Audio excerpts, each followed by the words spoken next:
All right, welcome everyone to Tea Time with Brian Wogan. Tonight's guest is Michael Mielnik, or as he's alternatively called, Reverend Chumley.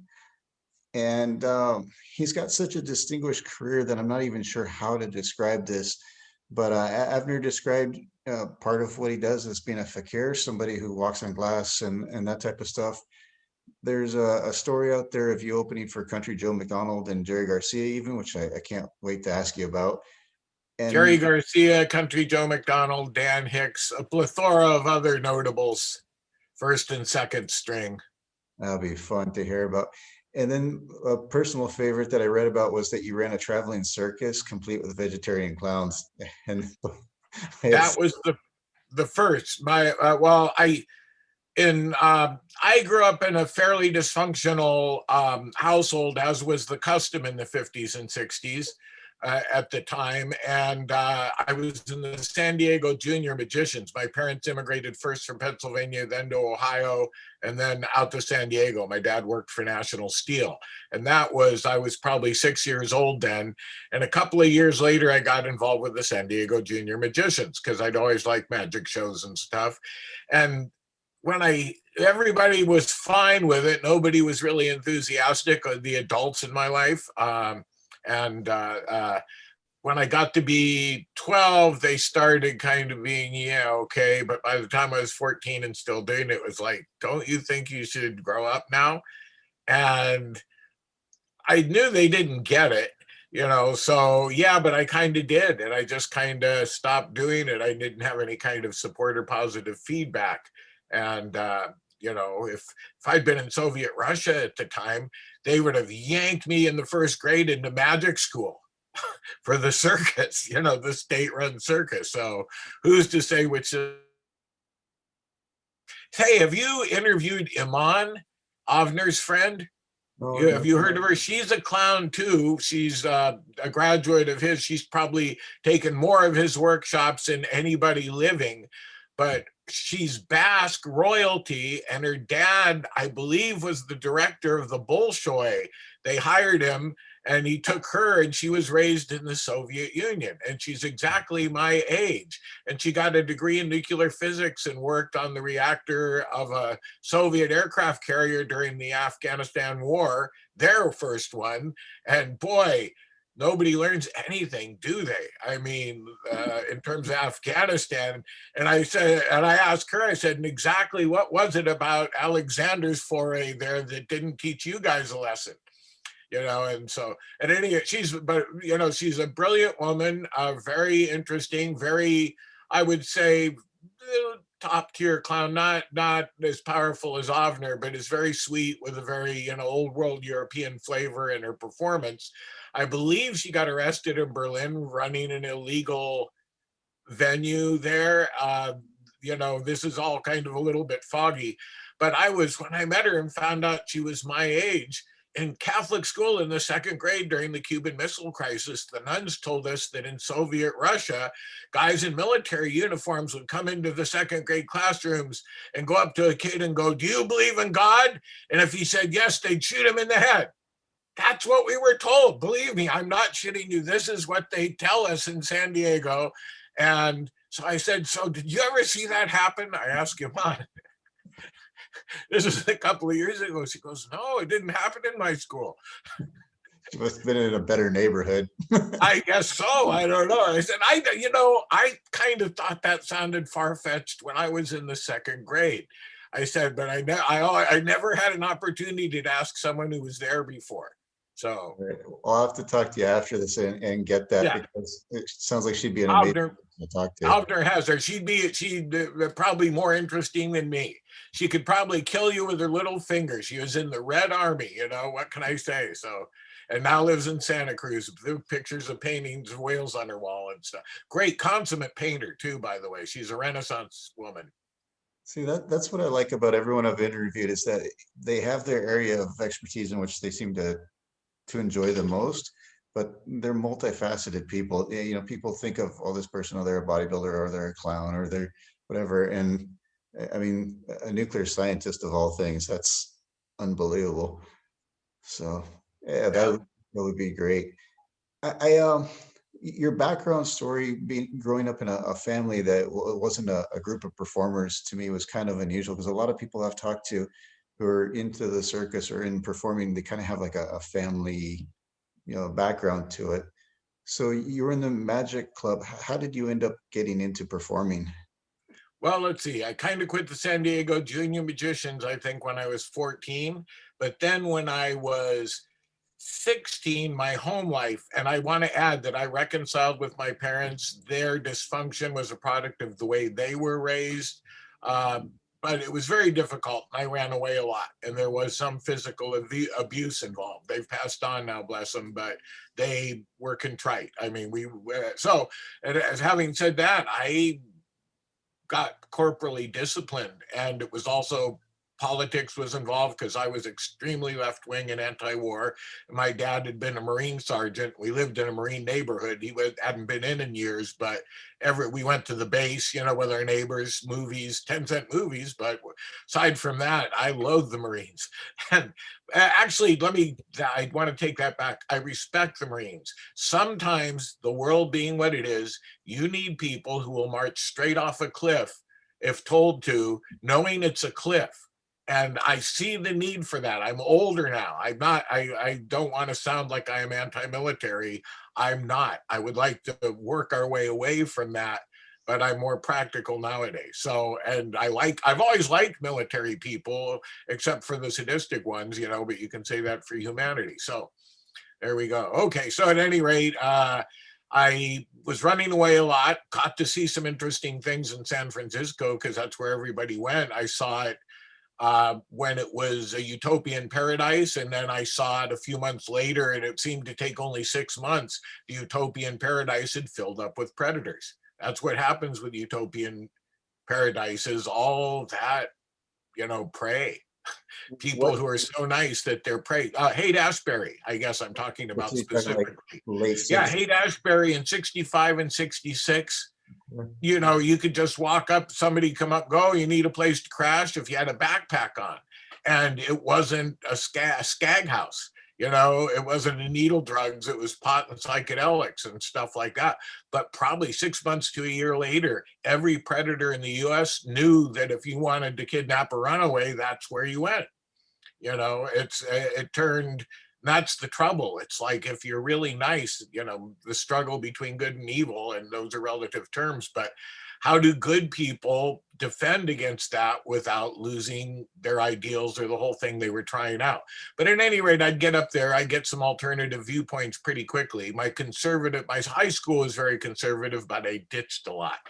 And I was really sick of high school by this time. I worked on one of the founders of the underground paper, 3,000 students in the school, three-quarters of them white, fairly well-to-do. We were one of the richer. I was one of the poorer kids in school. My dad worked at National Steel Shipbuilders, and he was a steel cutter.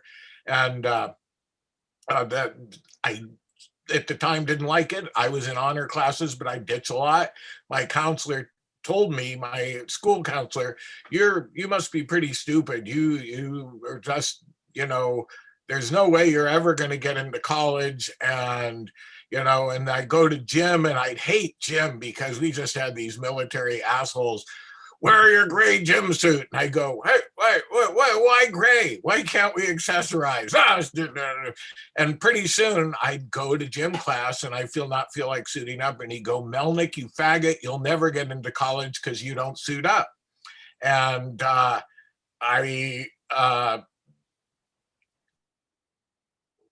He survived I on well, I survived bullies in parochial school and Catholic school growing up. I was in public high school mostly, by being funny. They'd stop beating you if you could be funny. And then from that on, then it moved on from not beating you up because you were funny to them wanting the test scores from you, the test answers. So that's how I survived. And partially that's probably what trained me to be an entertainer, that not getting beaten by being funny. That's a powerful incentive. But it also wasn't always a survival skill, because I can look at a cop or a bigot or someone I'm not getting along with, and I instinctively know the one phrase that will make them homicidal. totally homicidal. And you can only do that if there's a huge crowd around. And even then it's touchy because they might stay homicidal, but it's not a survival skill. And I was good at that with my coach.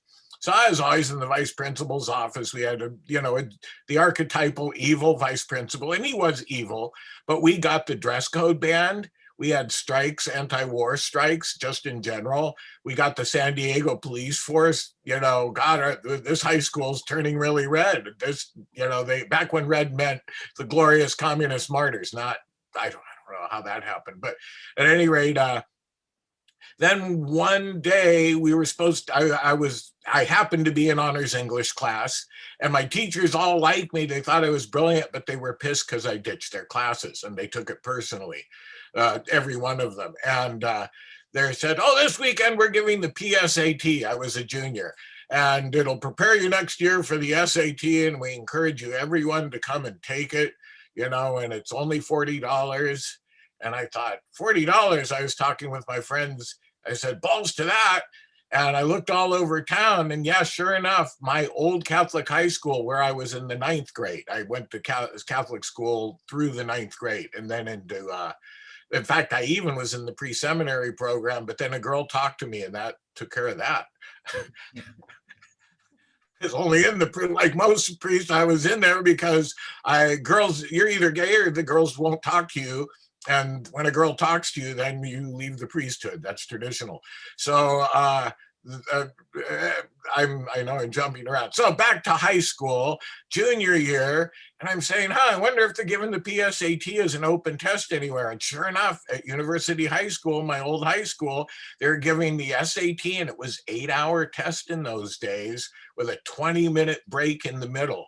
And it was grueling, so we took acid that night, the night before the test, and stayed up all night on acid, and then smoked a big one, a fatty, and then hitchhiked across town and paid $40 and took the SAT. Why not? They didn't ask us if we were seniors. We paid our $40 and we took our test. And I remember a little of the test. And partially that's because on our 20-minute break, we skipped lunch and smoked more big fatties. And it was Mexican pot, though. You had to smoke more of it in those days, none of this hydro stuff. And we go back in, and for the life of me, I still don't know how I passed the math section, because math is not my subject. I rarely get math. I just don't know. But I scored 90 on the math even, and I owe it all to drugs. And everything else, like I scored in the top 3% for the state at that time. But I didn't find this out for a few weeks, because at the bottom it said, what colleges do you want your scores sent to? So I said, I don't know. And I just wrote in a bunch of California colleges. And they sent my scores off, I guess, because I'd been ditching some more, and then I was at home, and I'd had a really bad flu. I'd had it 2 weeks, and I was just getting better. And I went to the mailbox, and it was stuffed with offers from colleges saying, you're our boy. You want money? Here's money. Come to our school. And I went through it, and I'm looking at them, and I'm thinking about it. My parents are going, what's that? And I said, offers to go to college. And they said, what? And don't they know you're not a senior? They said, nobody asked. And they did, don't they know your grades are horrible? Nobody asked. So I slipped through the cracks in that one. And right around that time, I met a girl who was the daughter of a history professor at UC Riverside, and I fell deeply in love with her. I was, 16 at the time. She was 15. She'd never heard of the Three Stooges of the Man from U.N.C.L.E. Can you believe it? In the mid 60s, being alive and like being that sheltered because of her father was this gentle Don, nearly blind, academic, patches, sherry, the whole thing, and so she had such a gentle background. But at any rate, I thought, I'll go to UC Riverside. So I sent it off to a bunch of other schools, and I got accepted.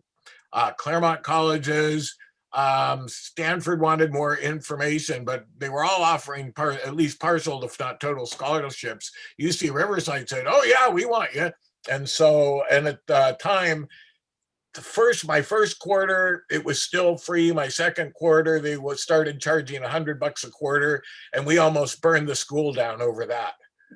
for, and it was, and I worked study. I worked for the history professor, and I was a history major with a history, actually a split major because I thought I might be an oceanographer. So marine biology, history, and then marine biology, then a comparative lit minor.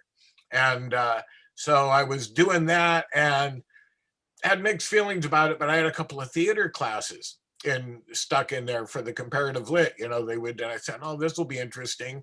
And I took a theater class from a really brilliant guy. Back in those days, they had brilliant people teaching college.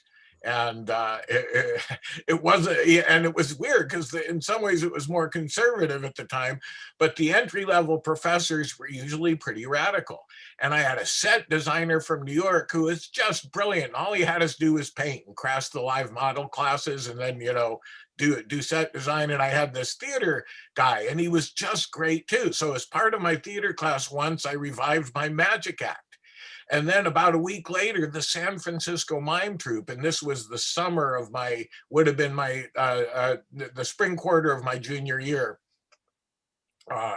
Was it? No, it's my next year in college. I wasn't that quarter. I saw the San Francisco Mime Troupe, and they came and did a little street show.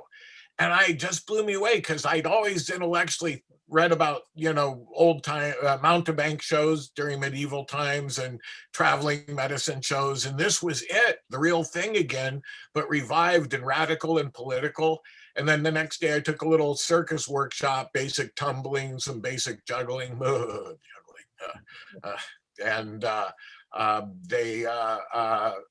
after that, I started that summer doing fairs, the California Ren fairs, and some street performing. And I found really quickly, I knew the principles behind eating fire. I'd done it a little bit. That was the most lucrative street act. And so that's, I went into that. And partially I taught myself from the Don Mannix novel, Step Right Up, or also called Diary of the Sword Swallower. And I'm trying to acquire the movie and playwrights for that book right now. And it's Don Mannix was a writer, wrote for the Post, Saturday Evening Post and stuff. And he quit college to go and join a carnival for 2 seasons. And it's his recounting of that, and he became a sword swallower, fire eater. I tried sword swallowing too, but what a pain. That is just, yeah, well, you have to overcome, it's like being a hooker. You have to overcome your gag reflex. And actually the difference between street performers and hookers is so small. I don't want to get into a theological, but that's why we've always gotten along with them, not as clients, but as friends. But that's a whole nother story. I once had 9 Halifax streetwalkers, and their streetwalkers look like escorts, show up in a limo and jump out and held the tightrope for me, one end of the tightrope for my last show at the Halifax Buskers Festival once, because I'd met, I can't digress that. There's this backstory behind why all the hookers showed up. But at any rate, one of the great moments of my career, and I introduced them as my maiden aunts from Schenectady. And they did a really good job too, because a lot of times even big bruisey guys don't hold the tightrope very well. But these women were in short skirts, hot pants, and really high heels, and they did it really well. But now we'll jump back to starting performing. So I see the San Francisco Mime Troupe. Pretty soon that summer I'm performing. I start doing the California Ren fairs. Then the same people ran the Dickens fairs. And I really liked the Victorian. At the time, there were a couple of the fairs for ambience. You couldn't beat it. They were really good. It was a special time. It just, theme event fairs never got as nice as those, or at least as fun to do. And I really got my chops down as a performer. I really learned quickly. Partially, it came back from me from being a magician, but what worked and what didn't in front of an audience. And again, it was almost a survival thing. And then I started eating fire on the streets of San Francisco. And back then, there was only one street performer, Robert Shields. The mime, Shields and Yarnell. They had a TV show later in his career. He had done the California fairs too. He did what they called was a mime act, but it's more traditionally a follow clown, where you make fun of people you follow behind their back, and like, or banker, or scowling, and he did that, and he'd get arrested and get let out by the judge, and finally got the law opened up so anybody could street perform. So by the time I went on the street, he'd already made it safe and legal. And I'm not sure who hit the street before me, Ray Jason, who's San Francisco's official juggler, or we were both hit the streets around the same time. And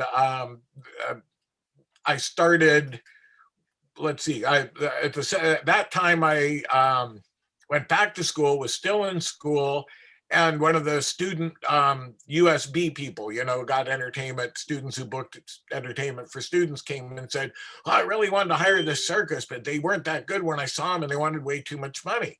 And I said, well, give me some money, I'll produce a circus, because I know practically anybody who does anything in the circus, including aerial stuff.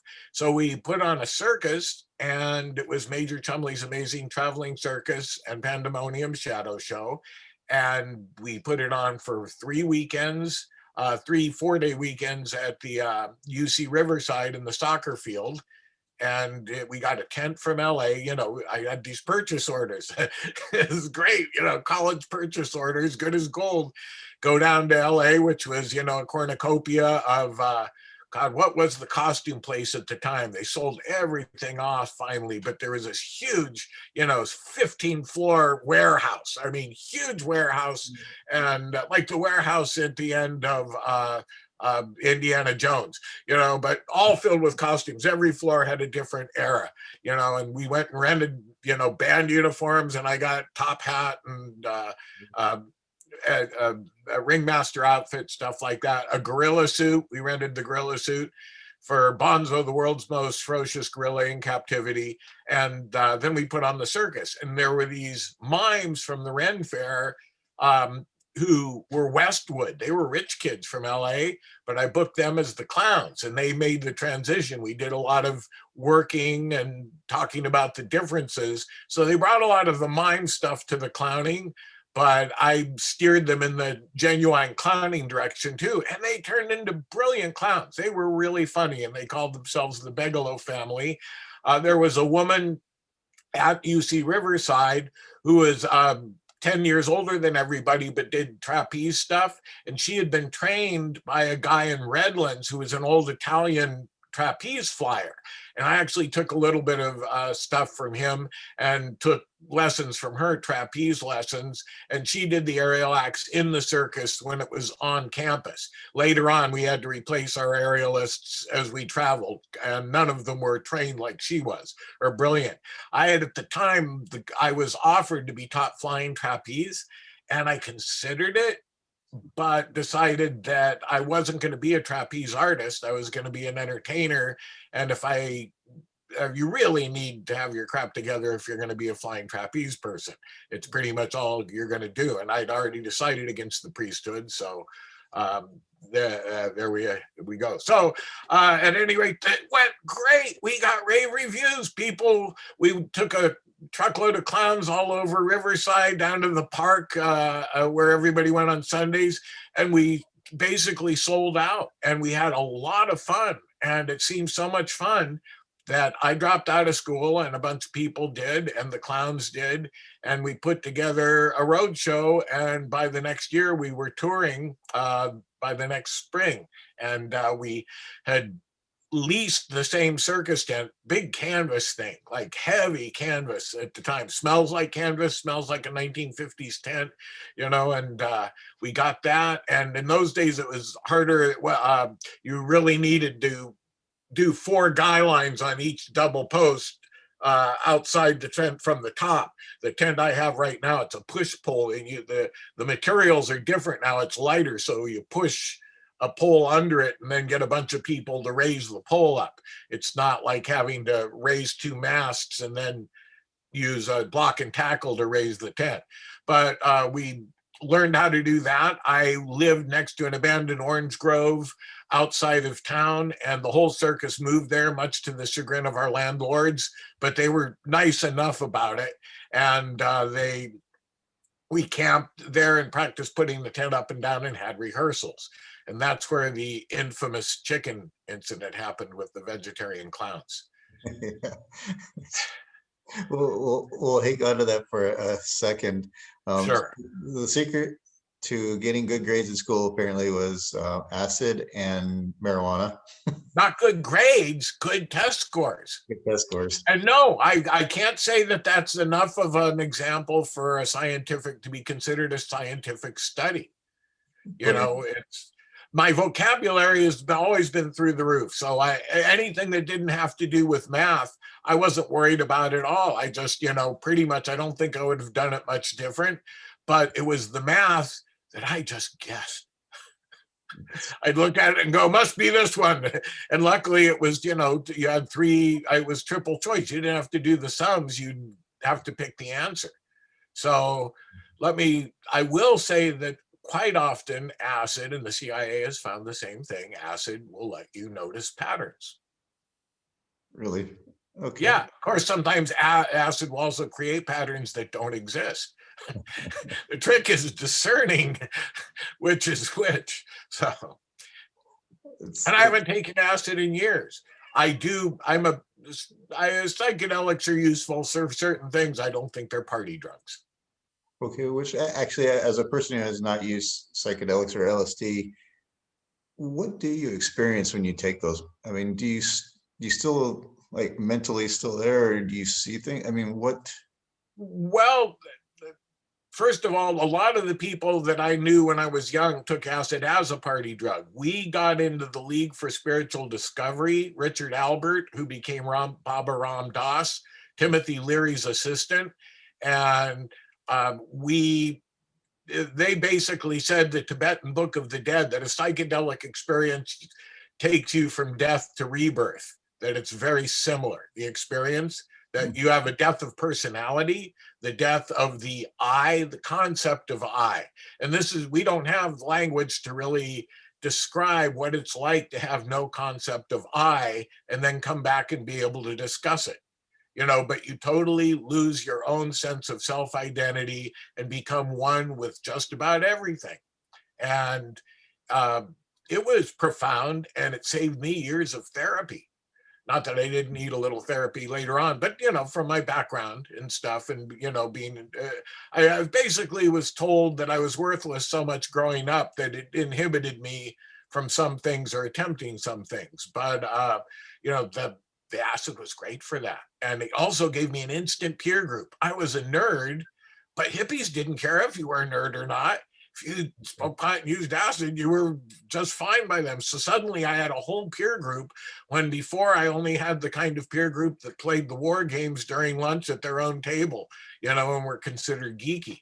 So it was really salutary, and it was a great time to do drugs too. A lot of the sordid stuff, the harder drugs hadn't followed the other stuff in, and that isn't causal. I don't definitely acid and pot don't lead to heroin.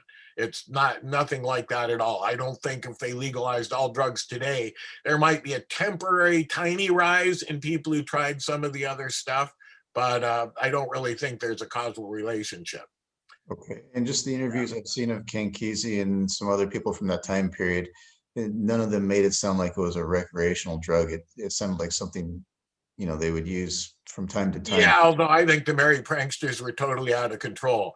And you know what? I ended up working with them, you know, a number of times, and they were still out of control. And they took too much acid to get business done.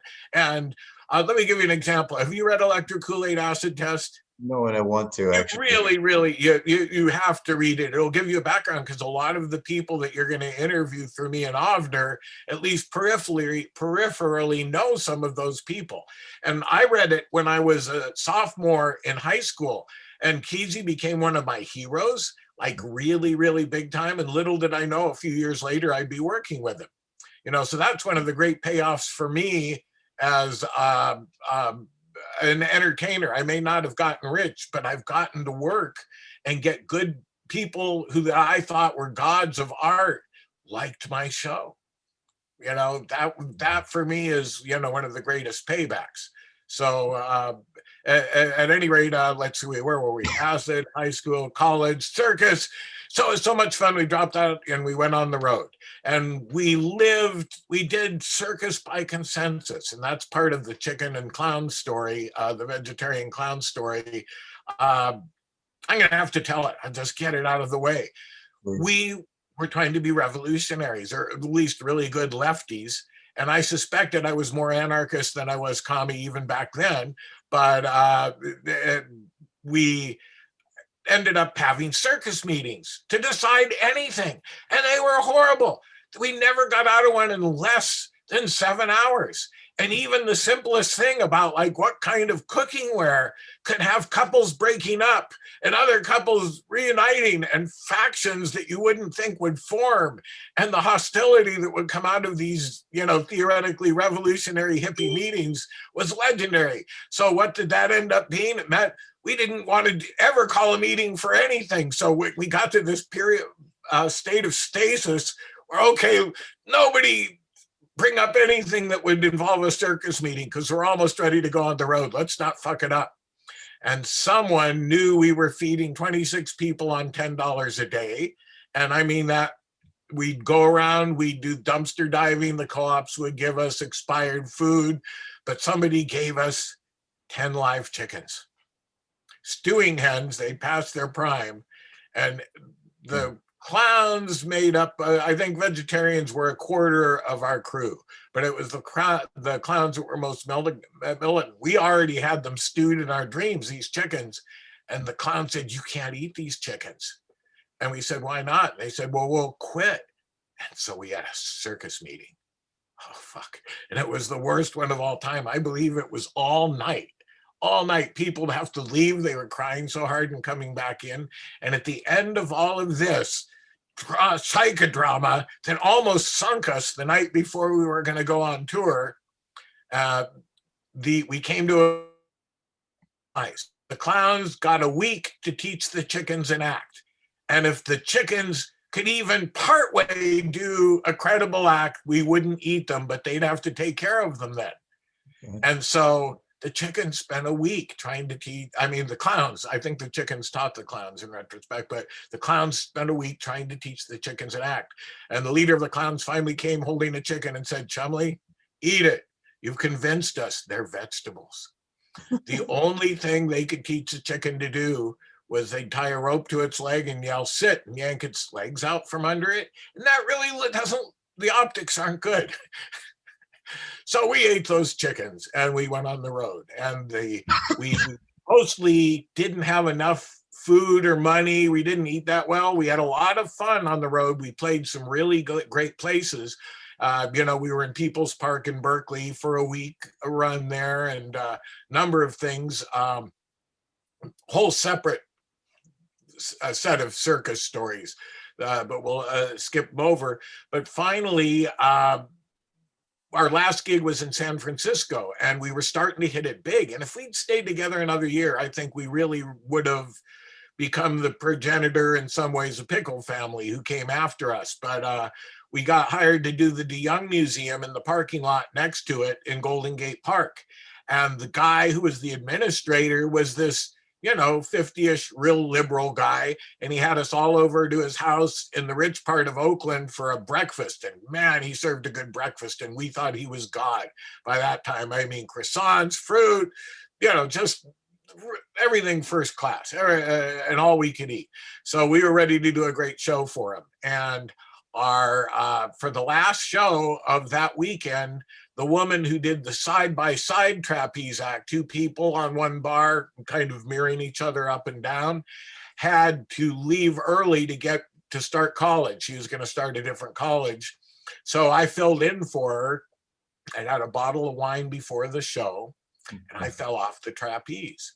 Second act of the show, right, a 2-hour show, and I bounced. And I was told that I looked, and it was an asphalt parking lot, and it was probably 15 feet high. It was just room enough to be able to, as you fall, what you want to do is not land on your head. Everything else is expendable. Head, first, and then and if you're too low, you can kill yourself because you don't have time. If you're falling head down, you land on your head too quickly. I fell just enough that I could kind of roll a little, and I fell mostly on my back. I did hit my head when I bounced and stuff. They told me I bounced about a half foot in the air and back down. And so what do? You send out the clowns, and the clowns are going out going, ha ha, Reverend, somebody's dead. And they, took me in an ambulance to the hospital and checked me for concussion, saying, well, you might have a small concussion. And I made it back for my final act, where I laid on a bed of nails and then got a bunch of concrete broken on my stomach with a sledgehammer. Got a standing ovation just for showing up and staggering out. And I obviously wasn't well, but I did the whole thing. And then I was laid up for 2 weeks after that, just really sore and in pain. And but any ballerina will tell you, if you break your foot in the middle of Swan Lake, you keep dancing till the end. And the endorphins from being in front of an audience, it's a lot easier not to scream. People used to ask me, how did you do the bed of nails? Well, it's easy. You don't scream in front of an audience. If you do, they'll say, well, I can do that. So that's pretty much the secret. So I did that, and then the circus disbanded because we were all too poor, and we were too many circus meetings, and so we kind of broke up. And I had already started eating fire on the street of San Francisco, so I ended up moving there in my old wooden camper and living on the street just when the street performer renaissance started hitting. And by the next summer, there was probably 15 people living in their vehicles down in Fisherman's Wharf. We had one of the best views in San Francisco. The cops liked us. We kept the bums in check. The bums liked us. Everything for a while, again, it was almost like the hate all over again, but for street entertainers. And that's again where I honed my craft, and I had a series of different girlfriends wear the gorilla suit as the hat pass. We had a little routine that I did. It was really easy to teach someone, and made for that time, quite a bit of money on the street, and said, well, this, why go back to college? Why not just pursue this more? So after, especially in the winter in San Francisco, I'd spend a lot of time in the libraries there and reading obscure biographies by people in show business from the early 1800s on. And I realized that, what everybody who was doing the street at the time, we were vaudeville acts without a theater. And yes, we street performed, but it wasn't because it was totally, that's all we wanted to do. It's nice. I like being in a nice theater with respectful tech people. And in fact, when I do a run, I do a 2-hour one-man show. First thing I do is find the tech people's vices and provide them. No tech person has ever said I'm an asshole. Lots of other people do. Other entertainers might. No tech people ever say Chumley's an asshole. He's down with the working man. So I started getting this idea, and I invented the term new vaudeville. Okay. And critics, New York critics, picked it up a few years later via the Karamazovs, but I'm the one who came up with new vaudeville. Now I now refer to it as the vaudeville formerly known as new, like Prince. Now, there's a tie-in between you, Avner, and the Flying Karamazov brothers, is there not? Yes, there is. There's quite a tie-in. Let's see. I knew the Karamazovs before they could juggle through UC Santa Cruz. One of them, Howard Patterson, went there, and he knew a young woman that I'd stop in and bird dog some. I think her name was Lori. Beautiful voice. She sang, and I'd stop in and try and get in her pants and sing madrigals. And this was the fashion. And I've always been I wasn't sleazy about it, and didn't put it that way, but let her know I was interested. And she would let me know she was kind of interested, but not that interested to actually consummate it. But maybe someday if I kept coming and singing madrigals. So I was there one day going from Riverside up to San Francisco, and I stopped in and I met Howard Patterson, and he hadn't started juggling yet. So we jump a couple of years, I think to 1970, 71. I was living in my wooden camper, but driving north because I'd had a bunch of too many stories. The draft, how I ended up, how Harry Truman died to save me from Vietnam. Yeah, can It's we come back to that one because that one's hilarious. yeah, and he did. He saved me. But so there was Howard at a little tiny Ren fair outside of Seattle at Snoqualmie Falls, and he was juggling, 3-ball juggling. But he immediately went to knives and torches, and he wasn't that great a juggler, but he went for the spectacle. And that's how I met him, as a juggler. So a couple of years later, we go to the world's largest hippie petting zoo, the Oregon Country Fair.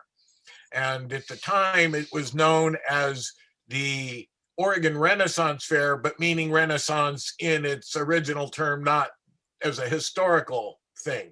It was called Renaissance Fair, meaning like New Age Renaissance, if you'll follow me. But the Pattersons, who ran the California Renaissance Fairs, were suing everybody. The fairs that I'd actually gotten my chops, they were going around the country suing anybody who even used the term Renaissance. And they finally lost, but most people backed down because they didn't have the money to fight her. So they changed it to the Oregon Country Fair. I showed up as a fire eater one year, and the people who put it together, this couple, kind of older hippie couple, asked me if I would come and eat or organize some bigger show for them. So I said, well, give me a budget, which they did. Not a great budget, but it was okay at the time. And they gave me a place to perform, and it was right next to the porta potties. And I said, what about over there? And they said, well, that's all poison oak and blackberries.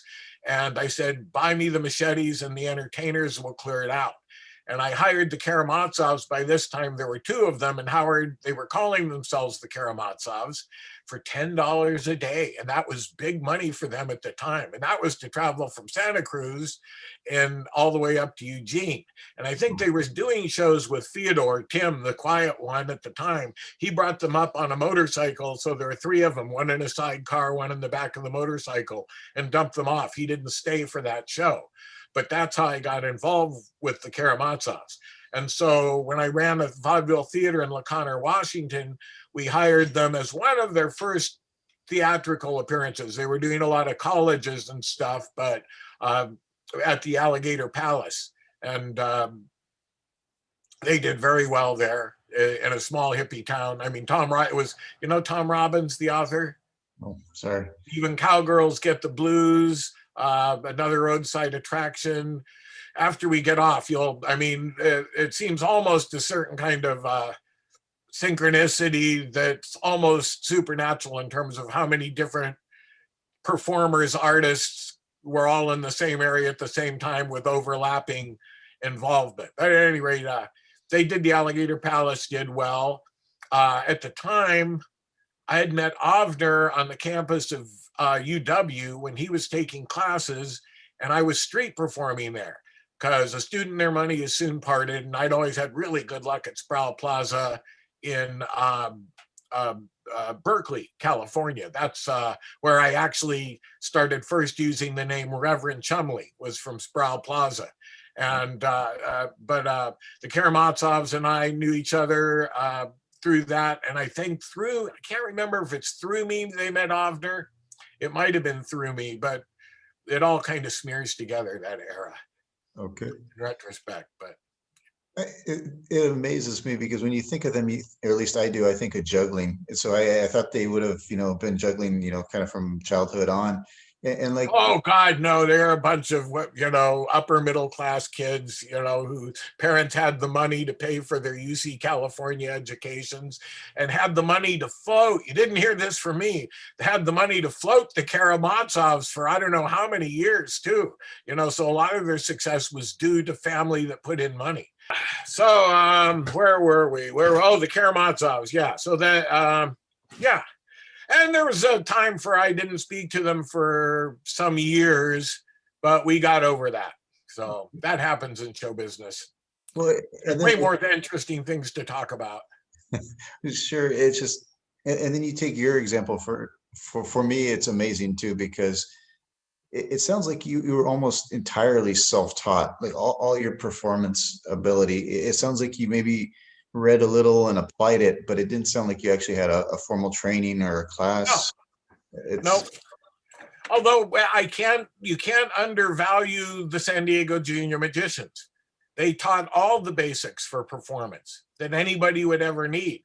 And we'd perform for each other, and we'd perform for the adult magicians, and you'd even get to perform for illustrious magicians. Magicians were great because they'd always, like, really established ones would come and, do stuff, interact with youth. And that's one of the great things about that kind of community, along with, say, the science fiction community, the fan community. There's this thing where the adults treat the young people as if they're adults or have something worthwhile saying or doing. And that's the kind of thing I gravitated to as a kid, since I didn't get it at home. An interesting aside on entertainers, how old are you, if you don't mind me asking? 46, I think. Yeah, yeah. Okay. So um, most people your age now who are performers, or especially even younger, they are performers because their parents thought it was going to be great too if they wanted to do it. And they had all these other performers to inspire them, to give them the idea that it was possible. When I first started, there was very little idea that it was possible and or worth doing. So let's the Edmonton Busker Festival, 1990, 1991, maybe 1990, 250 entertainers from all over the world. Canada has great festivals. They let performers in a lot easier than we do. We're all waiting for a group photo that wasn't digital, and their camera was broken. So you have 250 fidgety entertainers looking tabernacle higher, 2/3 of them jugglers, I bet, if I look at it now. But we started talking and swapping stories and playing telephone, where you do a phrase and send it across, through a chain of people to see. But what came out of that waiting time is we determined that 80% of us were either Jewish or Catholic school, and that we were all entertainers to get the childhood we'd never had.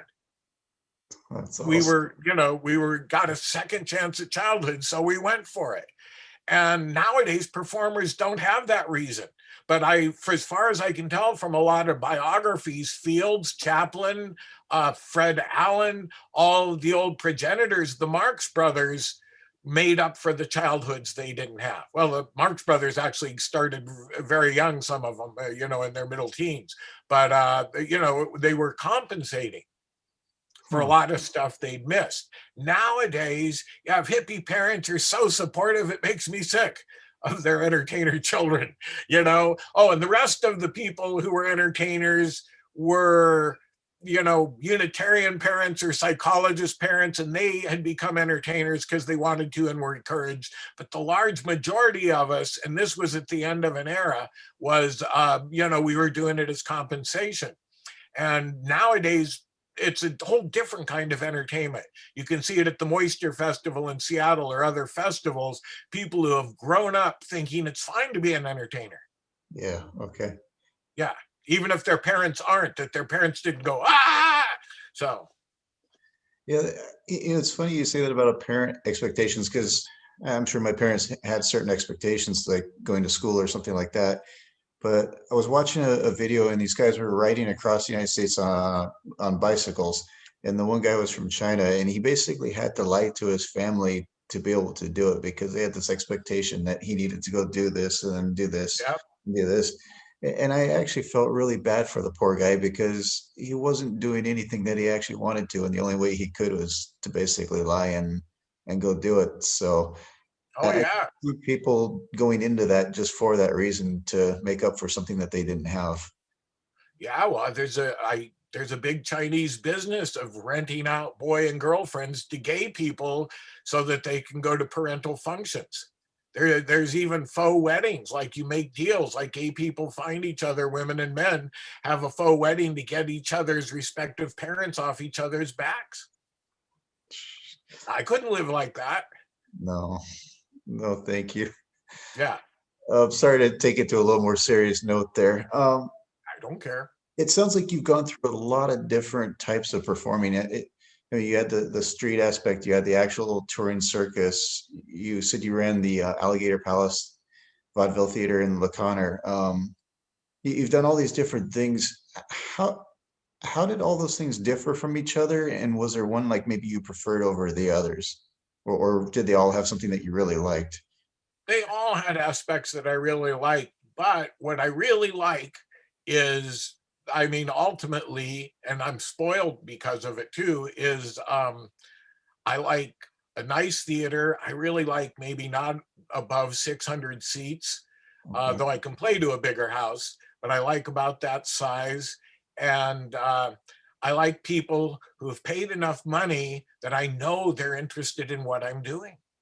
And I'm not competing with anything else. No other street acts, no, noise outside, no Hare Krishnas dancing on the corner, or my eternal nemesis, drummers and didgeridoo players, totally the enemies of all other street performers.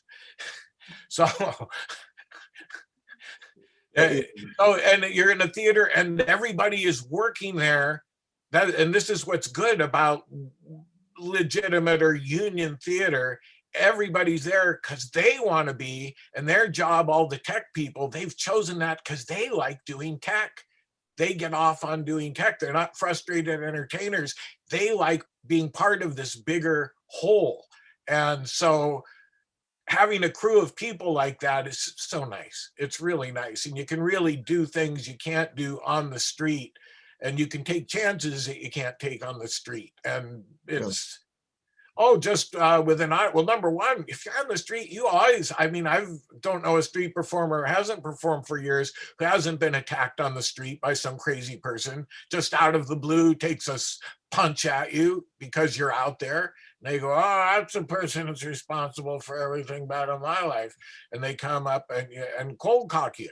Doesn't happen more than twice before you always are keeping half an eye out. Oh, So and that's the most extreme thing. But also you figure people, what, in the US they show anywhere from 3 to 6% of any population goes to live events at all, live theater events, concerts, or aside from rock concerts, any other kind of concert or live theater piece or opera.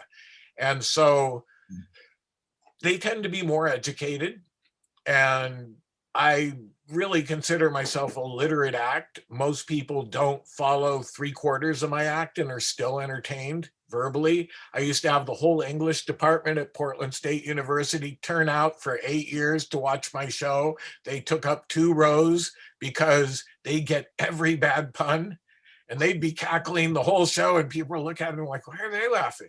But I managed to keep people entertained anyway with, they only get like a quarter of it. But people who have a large vocabulary or any knowledge of history or, cultural stuff in general usually enjoy my show at a level that Trump supporters don't. that's awesome. However, a Trump supporter on the street, and I haven't really eaten fire or done stuff, they will put up with a lot of shit and really intensely dislike you, but they'll still say to see if you burn to death or cut yourself with a machete. And then you pull out the performing dog, and all of a sudden they find themselves snickering at your show, and they catch themselves snickering when they really hate you. And that really upsets them and really makes them question their whole value system. So, revolution, one person at a time. That's You're doing the Lord's work. somewhat, yeah. The almighty whatever. I'm a semi-agnostic, wishy-washy, animist pagan. So, when it comes down to it. Since we're going in no particular order, which I love, there's a quote of yours that made me die laughing. It was in regards to after September 11th, which we'll have to discuss for a completely different reason than most people would think, is that you said that street performing lost its dignity. And I don't know whether you meant that as a joke, but to me, it made me laugh. Yeah, Um, I did. It basically, when you were early on in the profession, we were considered European flavored charming bohemians. Okay. Okay. Nowadays, street performers are looked at as people who are panhandling, but they're doing a little something Okay. along with it. It's not a place that attracts brilliant people very much for very long. And there's some brilliant people still doing the street because they've done it for so long, mostly street musicians. I don't know anybody who does a physical act on the street that still does it, like Ray Jason or anybody. It's just the payoff is not nearly commensurate with the crap you have to put up with. And also, people, I always used to think when I started out that people get educated and we'd start making more money because people would, realize we were worth it. But what happened is the more street performers, the less value they had, to the point where tips went down so severely. That's one of the reasons I gave up doing the street. There were times where I could rake it in. The most I made on the street was in a weekend once was nearly $3,000 in 2 days. Now that was 7 shows a day, 7 15-minute shows a day. But at the UW Street Fair, where I had an entire sunken parking lot with only one way in and out, so you could finish your show, scurry on over and shame them as they went by you, stare them right in the eye. And even people who wouldn't just enthusiastically give from peer group pressure didn't want to appear cheap, so they would give. So that was the most I ever made, but that was a really perfect storm of good circumstances. Okay. And I was doing a really good act, I must admit. So There's a guy, he was a concert musician, and he was playing in a subway, and it was on what do you call it, a perceived value, I guess. And here's a person that people pay hundreds of dollars to go see at a concert theater play, and he's playing in the subway, and pretty much everyone's just walking by him and not paying any attention to him, because he's wearing like a baseball cap and whatever, and yet this is the exact same person that would headline a concert venue and make probably a lot of money for an evening. So I can see that about street performing. Plus, you do see a lot of people that don't really do much for the performance, and so it's not really a performance per se, but they still think you should give them a tip. And that soured people too. And also, anybody who's been to Times Square has been yelled at by Elmo or almost beaten up by Spider-Man, because they're real aggressive and they get abusive. The guys who want the photos. That whole aspect of it now, so it's kind of, it's no longer a place for a gentle person, sad to say. I would say certain festivals, street performing within the confines of a festival is still okay and a good place to probably get some early licks down and stuff like that. Okay. And trying out material, because who's to know then? It's if you bomb on the street, it disappears. So there's always a chance with live performance, though, at redemption. That's why I like live performance, and I think television is a flash in the pan that's never going to catch on, really. So the live performance is you can fuck up one night and change it and redeem yourself the next night, and that's, once it's on film, it's there. Yeah. Or if it's been seen by 10 billion people, it's there. I once turned down doing David Letterman's silly, stupid pet tricks. I was at a Ren Fair in Cava, Massachusetts, near out on Cape Cod. And the fair owner said, "Oh, Chumley, we called David Letterman since we're so close to New York, and they want Brody Dog of the Future for stupid pet tricks." And I said, "No way." Number one, Brody was brilliant. It wasn't stupid. She wrote a lot of her own material. Number two, anybody who had ever seen me with Brody referred to me as the guy with the dog. If I had gone on David Letterman, I would have been forever the guy with the dog. It would have been the whole Leonard Nimoy thing. I would have had to write a book saying I am not the guy with the dog, and then 10 years later finally cave and go write a book saying I am the guy with the dog. Because he wrote the book I Am Not Spock, and then he wrote a book later saying I guess I am Spock. Yeah, So you pretty much guaranteed if he spoke no matter what he did. yeah, so I didn't want to be the guy with the dog set in stone. So that's why I didn't do it. If I had had a spot as an entertainer with Brody, but in the context of stupid pet tricks, no, it was beneath our dignity. Oh, and the producer of the fair was furious with me. He thought I was just insane. So, and I've always turned down stuff like America's Funniest Videos, that kind of thing. I don't like being filmed or taped anyway. So I'm probably left street performing it at a really good time because this ubiquitous recording now is, I would go nuts. Well, I know a lot of performers are even more sensitive than me. What I usually do is just freeze. I tell someone politely, you're welcome to film snippets of my act, but as start to finish, you need to discuss terms before you film. And early on, I knew that. I was enough of labor savvy. I'm an old lefty. I'm a wobbly, card carrying industrial worker of the world.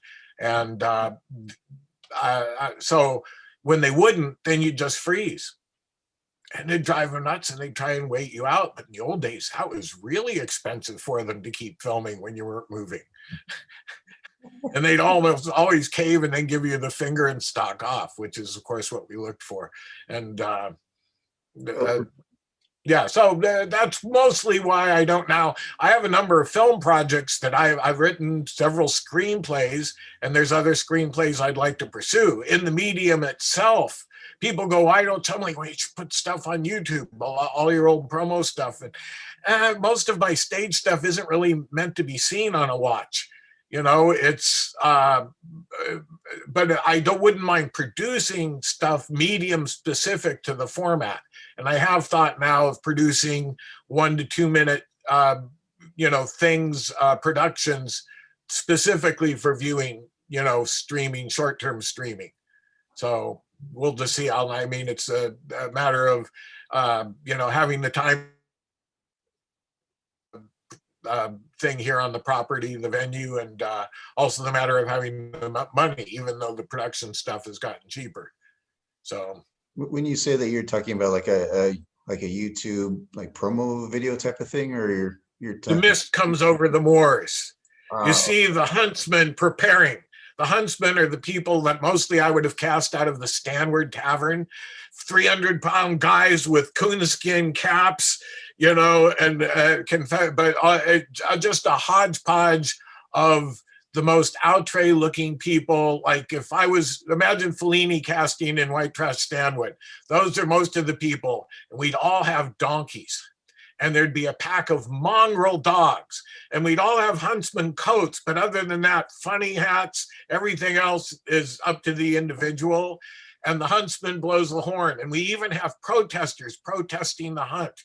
And the horn, you suddenly see a real estate agent hammering in a sign, hearing the huntsman horn, and he looks up, takes off across the moor, and the hunt is on.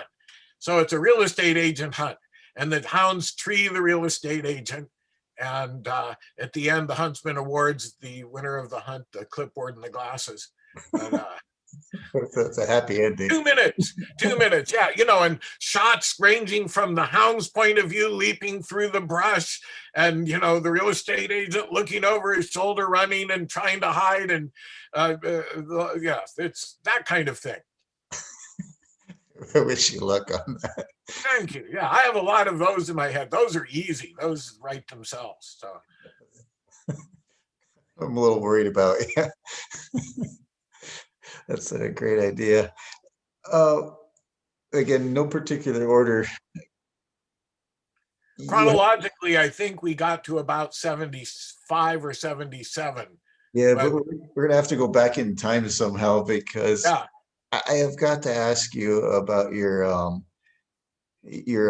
draft story. Oh, story. Okay. Well, let's see. I was at UC Riverside, so I had a student deferment.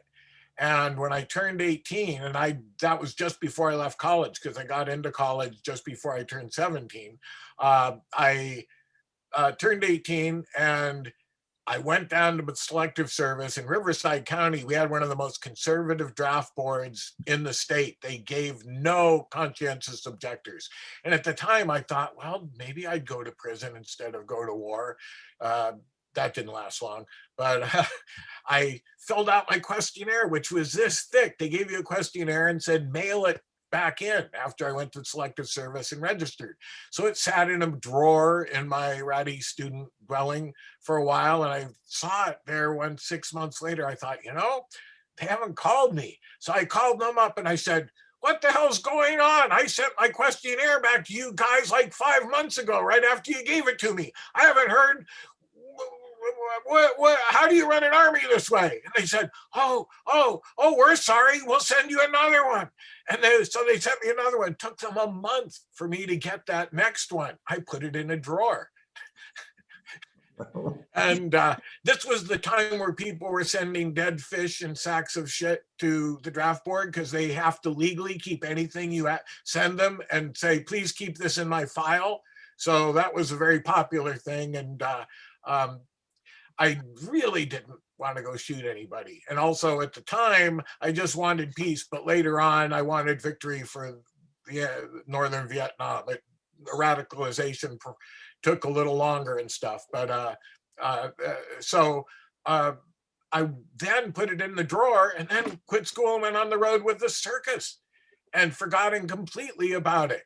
And so my parents managed to get some mail to me saying, all right, asshole, quit fucking around. You've got to show up. You got to return this thing. And again, I thought, well, I'll wait and see. And then it was a July and I was with my first little performing troupe. It was pre-circus. In fact, I think it was, there was a performing group pre-circus that Bill Irwin worked with me a little bit on. You familiar with Bill Irwin? No. Probably one of the most successful of all the vaudevillians. Tony on Broadway for the revival of Who's Afraid of Virginia Woolf, and but he did Full Moon on Broadway, a 2-man vaudeville show. You should probably search him out after I'm done, and if you can get him as an interviewee, that'll be a feather in your cap. But we were like a performing troupe of 2 or 3 people doing the street, and this one guy we picked up to play recorder in the background was on the lam from, like, he was already wanted, criminally wanted. And the FBI drove up to us during a show and waited in a big black limo, and it was like 115 degrees out in Southern California, and took the guy and put him in and interviewed him. But it was a 2-week period where Congress had failed to reauthorize the Selective Service Act, and they couldn't arrest him right then. And it drove them crazy because they'd been looking for him for 1.5 years as a draft dodger, but there was no law to arrest him under, but they were throwing their weight around. And then they came and started throwing the weight around with the rest of us. Do you know you're with a draft dodger? And what's your draft status? And all that shit. And we were already pretty radicalized to know that without a subpoena, you don't have to talk to the FBI. You don't have to tell them anything. Even if they have a warrant, you don't have to talk to them. It's not like a cop. And so they were getting really pissy with us and well, I'm going to visit your parents and go ahead. It was rolling off our back. Then, just sometimes when I think that there is no God or justice, they'd been sitting there idling so long, their radiator exploded. And the guy runs over and there's all this steam and water pouring out of this big black, sedan. So I kept traveling, and I got an address in Berkeley because I figured if I'm going to end up anywhere, only 1 in 30 people in Berkeley who are inducted ever show up at the federal building for their induction. Thought, I like those odds. And my parents got me a forwarded thing saying, okay, jerk off, you're automatically 1A, show up for your pre-induction physical. And that was in Berkeley. And I went,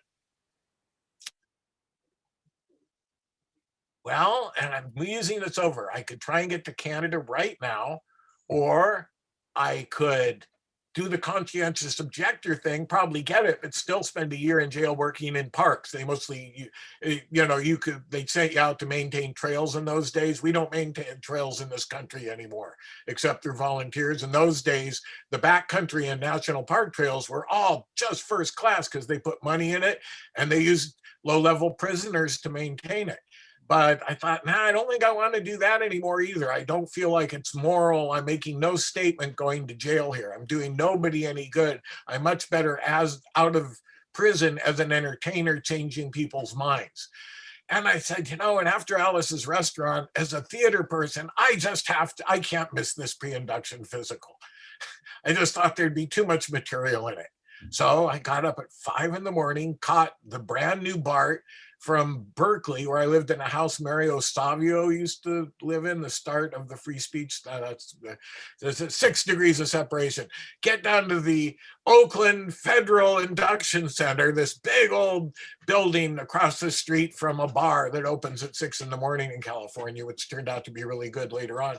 But I'm standing there, and there are about 18 of us standing out in front, and it's closed up. And what the fuck? We don't know what's going on. And we're standing there waiting to open, and people are walking by, and we're supposed to be being drafted. You know, again, this was like a whole repeat of my questionnaire business. And finally, I start hammering on the door going, open up, we've got people to kill. And finally, this hatch above the door opens, just like in Wizard of Oz when she first gets to the Emerald City, and a little 90-year-old Filipino janitor, I think he's Filipino, I have loosely extended Filipino family, sticks his head out, goes, no draft today, Truman dead, all go home. And he closes the hatch, and we go, what the hell? And we look at the newspaper stand, and Truman had died the day before, Harry Truman. Whenever a president dies, the next day is by law a national day of mourning. All federal offices are closed. This happened all over the country. This similar, and we're going, dang, is this a sign from God or what? And as I say, luckily it's California, bars are open at 6. So we all went over to the bar and started drinking and discussing it. And none of us really were gung-ho soldiers wanting to go. And most of us just decided, you know, this is really a sign we're not meant to go. So I went home to Berkeley. I was, you know, eating fire at Sproul Plaza and going over to San Francisco and doing street shows there. And I got in the mail 3 weeks later, the date of my pre-induction physical. The letter was dated that day. It said, you have new orders. Do not report for your pre-induction physical.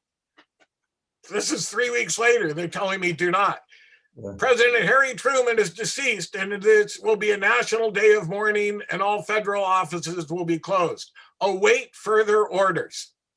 Well, this is a good time to move. So I went on the road and just kept going further and further north, you know, street performing my way up north and hitting a lot of places where they'd never had a street performer yet, because this was, San Francisco was already almost played out. There was like 15 or 18 families living down there street performing by the time I left. And the further north I got, I found I could drop into any kind of bar, biker bar, hippie bar, you name it, and go, say, can I fire eat here and pass the hat? I think I only had, somebody turned me down once because they were afraid of the fire marshal. But otherwise, I could always get $50 doing that anywhere I stopped in. And I figured, not knowing exactly what the draft thing was going to, you know, resolve itself into, that being right up near Canada would probably be a really good idea. And so I ended up in Washington, found I really loved Washington, especially the Maritime, all the islands, and where burning Sappho loved and sang and stroked the wine dark sea. Homer, never mind. Okay. You're in Greece, man. You should know that shit. Okay. So the San Juan Islands up here, and I was the same little Ren Fair I'd met Howard Patterson, the original Karamazov, met him juggling after I'd already met him. There was a puppeteer who lived on a really small 6 mile across island with no ferry service, said there's an old fisherman's cabin on the property my father-in-law owns. You can come live there this winter if you want free. I ended up doing that. It was great, but the only way you could get on and off the island was by boat. If you didn't have a boat, it was somebody else's boat. And if the weather was bad, you couldn't get to the island where the ferry was.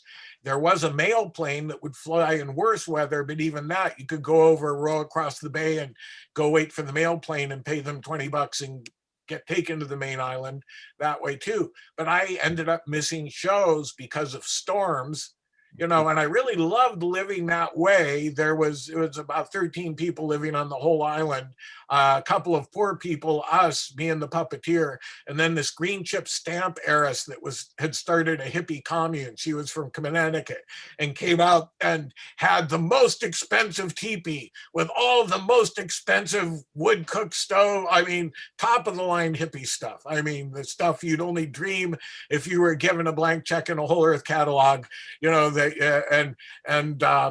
they were trying to do a commune thing, and it extremely exploded when a hippie tugboat captain came and docked at the island, and his wife made a play for the boyfriend of the heiress, and all the dynamics just went to shit, and that commune blew up. But didn't bother us. We were independent of it. So I ended up having to move off the island, and I ended up moving to La Conner, partially because it was an artist community, a whole school of artists that in the 60s, 70s, 50s, 60s, 70s, poets and artists who did Guy Anderson was one of the most prominent. They did stuff that was almost Japanese because of all the grays and the mists and all the freshwater islands meeting the saltwater islands. It was a whole school of art at the time. And I got into La Conner. I thought, boy, it's also a kind of a little touristy town. And I thought this would be a great place for a vaudeville theater. So, but before, let's get back to how Truman died. I'd been never contacted by the IRS after I moved from Berkeley.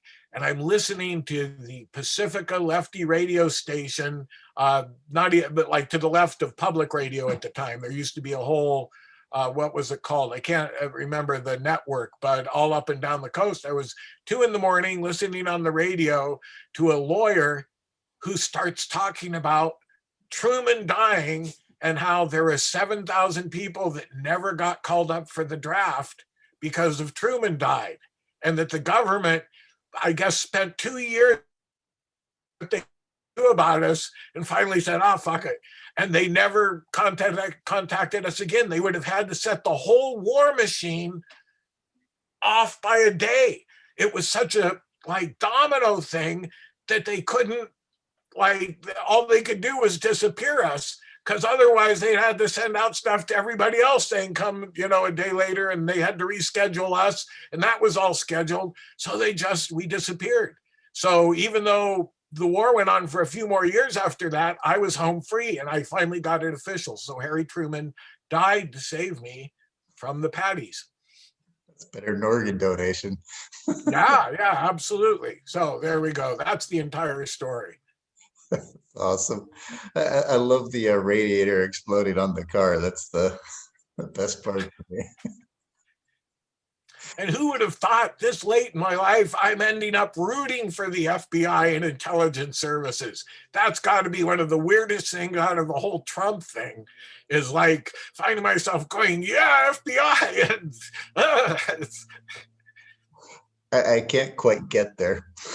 Yeah, well, I can't either. I mean, they're still environmentally speaking, they were, but again, that might be Trump. Right now, they're starting to take this right-wing terrorism a lot more seriously, and maybe that'll get us off the environmental protest list, because they were still doing old school nasty infiltration and provocateur stuff with the Dakota pipeline and things like that. So I don't trust them entirely.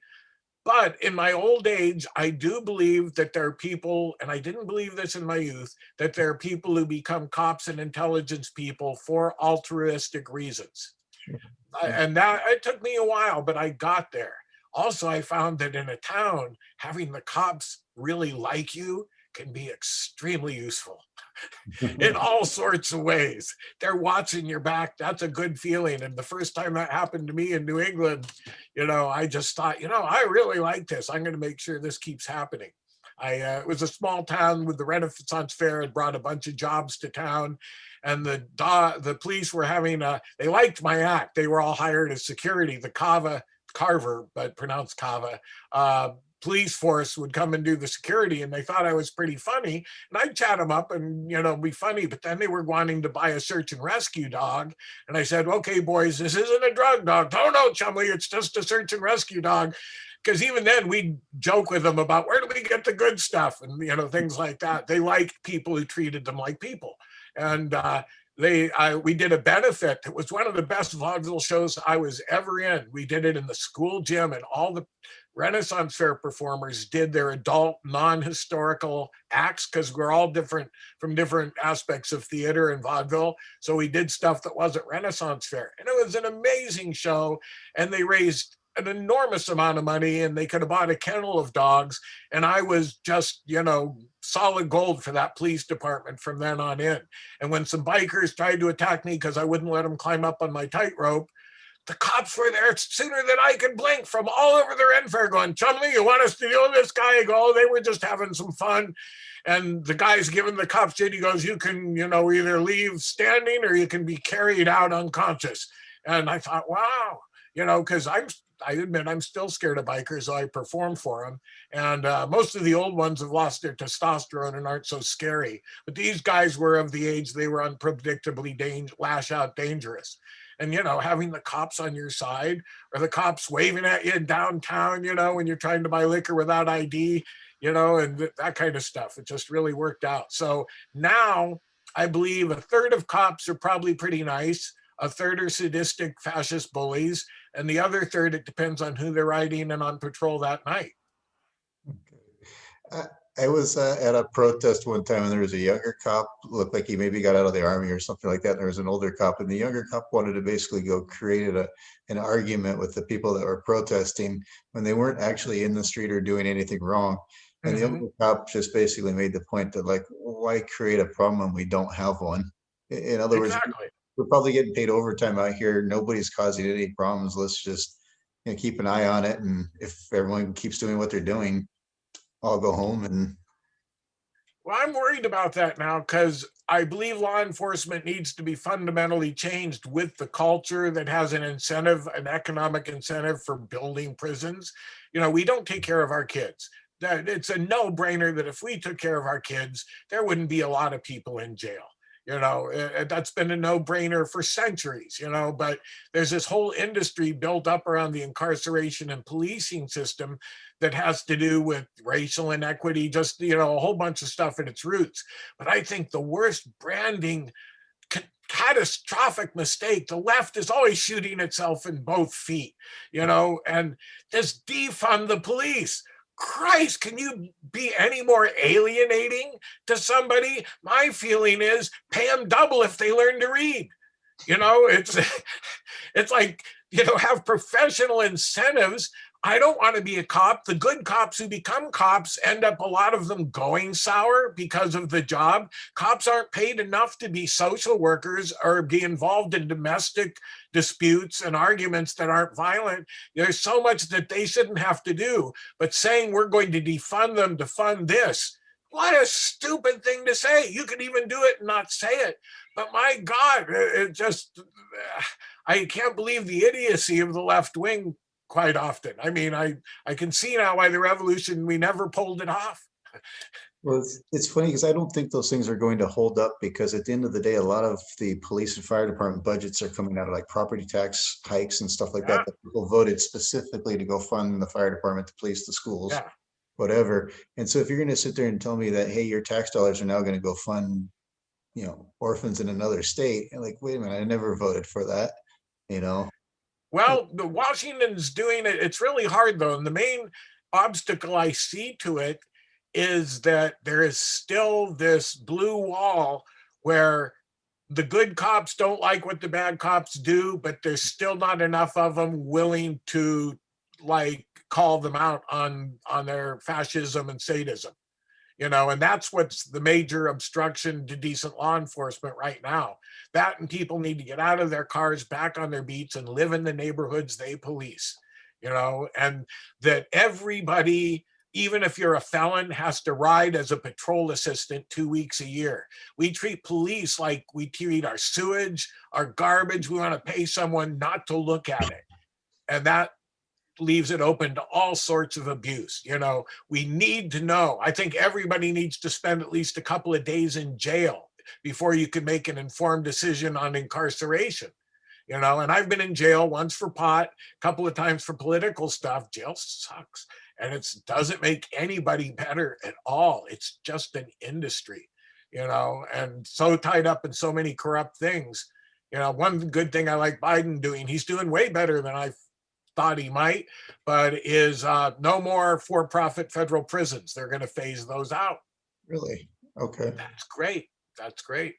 It's a completely a sidebar to this, but the history of for-profit prisons is absolutely amazing. It goes back a very, very, very long ways, and Yep. it's been an alternative to slavery in many, many different instances. So Yep. anyway, completely different thing, but related to the funding though, you could probably answer this for me. Is it my ignorance, or does it seem like there was a time period, like the Grateful Dead, I know, did a bunch of benefit concerts, back a long time ago. It just seemed like more people were doing more things for fundraising to help people out back in like the late 60s, early 70s. It's all online now.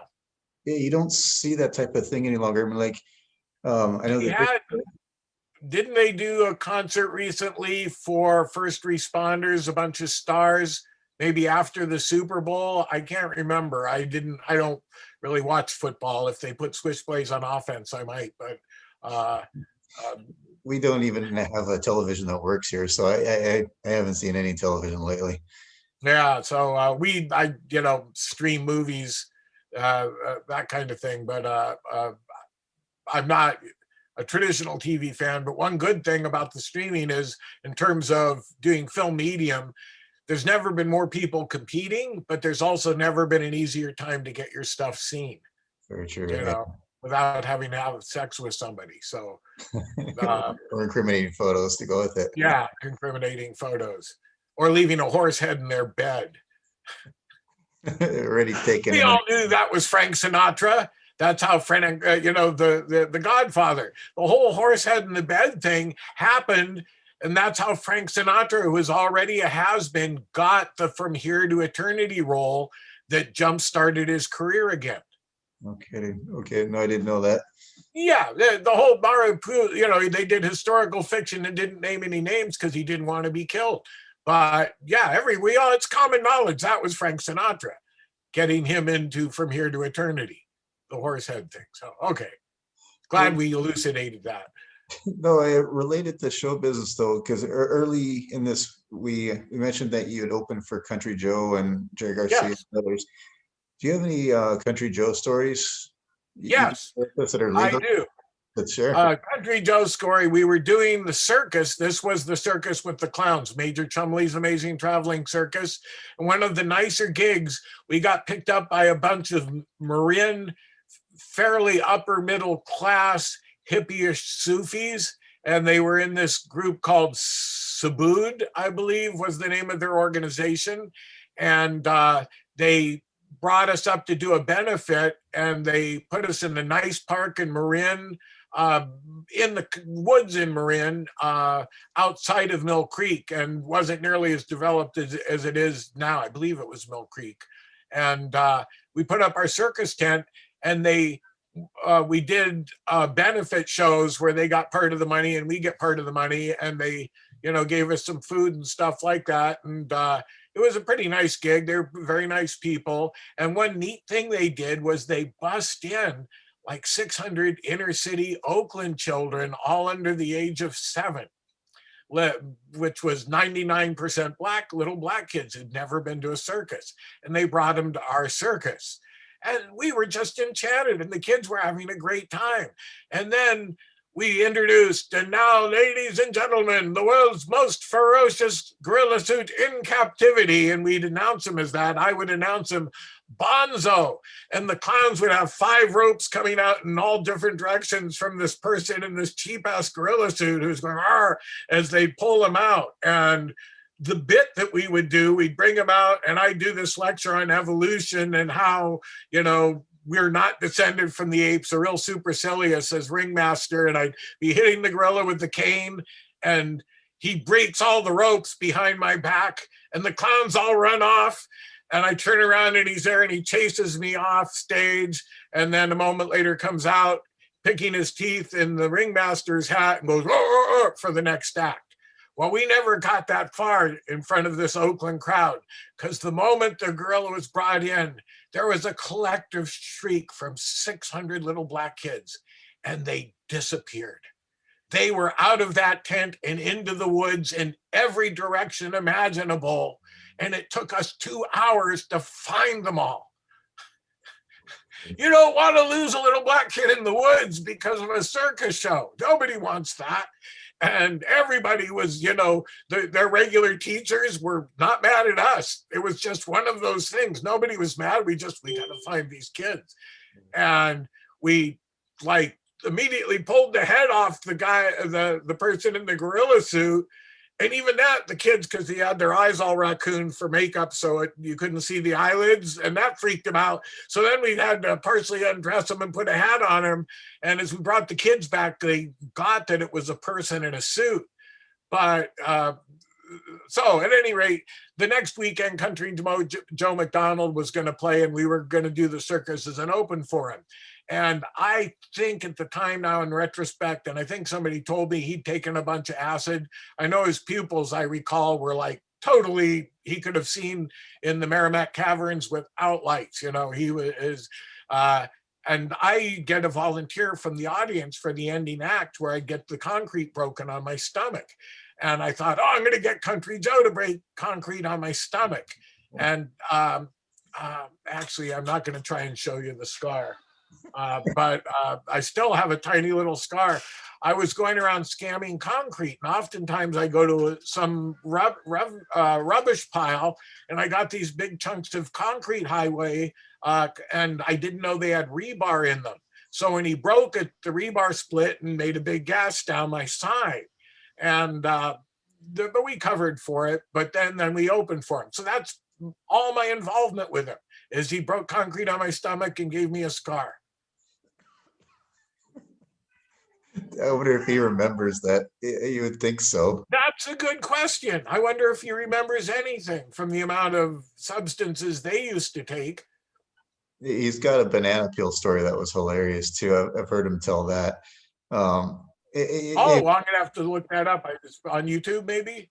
I believe so. He was doing an interview where basically there was some rumor going around that apparently you could get high from smoking banana peels. Oh yeah, that was when I was in high school. Yeah. So they gave that a try, and apparently it didn't work out too well. Well, they almost banned bananas in school lunches because of it, which we thought was hilarious, because any of us who seriously took substances knew that wasn't true. Already tried and done, guys. Yeah, it was all the straight kids that were trying it.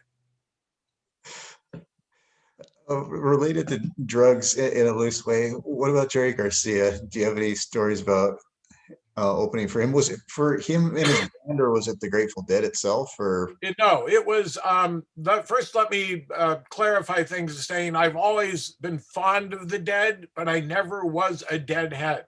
I dated a Deadhead once. That was a severe religious difference, and it was later in his career, and it was actually after I'd opened for him at one time, but I think it was like 82 or 84, and I got this call from Nikki Scully. Nikki Scully was the ex-wife of Rock Scully, who was their roadie for years, their chief road guy. And at the time, I had also met the guy who was the caterer for the Grateful Dead, Chef Ray, who probably bankrupted more restaurants than any living, well, he's no longer living, any person at all. And he just had had bad kidneys, and was waiting on a transplant list, but figured he was going to die. So he had a pre-wake in Eugene, Oregon, that some of the Karamazovs, about 600 people showed up for, via the Eugene, Oregon Country Fair connection and the vaudeville connection, because he worked with the K's and stuff like that too. So that was just 2 years ago, and then he passed on. But so let's see, I was digressing. Jerry Garcia. So I pick up the phone and someone goes, "Hello, man." And Grateful Dead fans still say "man" just the way Canadians say "a." They use it almost interchangeably. and this is Nikki Scully, man. And I go, oh, okay. And all I knew of Nikki Scully, I know this is jumping all over, was at the time, I knew she was the ex-wife. I knew she still did spiritual stuff for the Grateful Dead. She had this weird kind of Hawaiian Egyptian god combination pantheon, and would take people on spiritual trance journeys. And, you know, she was from a rich Jewish family in New York. So I thought worshiping Egyptian gods was, you know, really had unsavory slavery connotations there. And I wasn't sure about it. But she also, after the Grateful Dead did the Great Pyramid show, she had an inn, and she would take rich hippie divorcees to go on tour in Egypt and drop acid in the Great Pyramid, which is not something I would want to do, frankly. I would not do that. And not that I was still taking acid at the time, but she's, okay, back to hi, man. And I'd always kind of thought she was kind of new agey, kind of kooky kind of stuff. And, you know, people ask me, why Reverend Chumley? I'll tell you right now, I made a study of how to make money, and I realized you could either be a pornographer or you could do a religion. And I lack the personal ethics to be a pornographer, which only left becoming Reverend Chumley. So I started making fun of predatory religious people. And, you know, there's a lot of people that I liked. I saw Mayor Baba, who you probably don't know, but you've seen his poster. His poster still exists. Don't worry, be happy. And the song that Bobby McFerrin did later is from the Mayor Baba poster. And that was pretty much his whole philosophy. And he was really a lovable guy, and he wasn't, you know, he was from India, but he wasn't predatory. And, you know, he rode the wave of the, you know, Maharaji and stuff like that was happening. But there are some of them that I didn't mind and thought were cheerful people that really weren't predators. But most of them were, like the Hare Krishnas, you know, and most evangelists I knew were predators. And so I'd make fun of predatory religion. So back to Nikki now, you know, who I'm thinking is kind of kooky and not buying into her trance thing and stuff. And she goes, yeah, man, look, it's a bummer, man. Jerry's like in trouble with the IRS, man. No, we didn't find that out till later. He goes, yeah, Jerry really wants to help out Jerry Rust. Jerry Rust, by the way, was a hippie candidate for governor that almost won in the 80s in California. He was from Lane County. So she presents this tour. She goes, yeah, we're going to help Jerry Rust pay off his campaign debt. And we really want to have vaudeville opening for it. And I'm kind of like, well, okay. And I said, how much does it pay? And there's dead silence, pun intended, dead silence. And then she goes, no opening act ever gets paid for the dead man. But, you know, we'll feed you. We have Chef Ray's the caterer, and the food's really good, and it's going to be really good for your career and stuff like that. And he's doing a solo concert, man. It's a solo concert, all Jerry. Now, I'm going to jump back to when I was a runaway and went to Marin County and saw Jerry Garcia play banjo and mandolin and a little bit of fiddle with It's a Beautiful Day. So I'm thinking, solo acoustic concert. Yeah, count me in. So I show up for the first one. It's in Portland, Oregon, at the Woodsman of the World Union Hall. There's 3 floors. There's a Mormon wedding on the floor below us. There's a long line waiting out into the street. The show starts, there's going to be 2 shows. The show starts 2 hours late. Luckily for the crowd, but not for the entertainers, there was a liquor store on the corner where the crowd and line was. They had plenty of time to get way drunker than a dead audience usually does. And we were already beginning to have second thoughts because the vaudeville acts, there was Robert Morganti, one of the best 3-ball jugglers around. Didn't matter that he didn't do a lot of balls. He could do things with 3 balls that blew you away. Silent act, Mose Wright, sword swallower, fire eater, and then me. Morganti was supposed to do 6 minutes, Mose Wright 7 minutes, and I was supposed to fill 40, being Reverend Chumley with Brody. So we go, where's our dressing room? Oh man, you don't have a dressing room, man.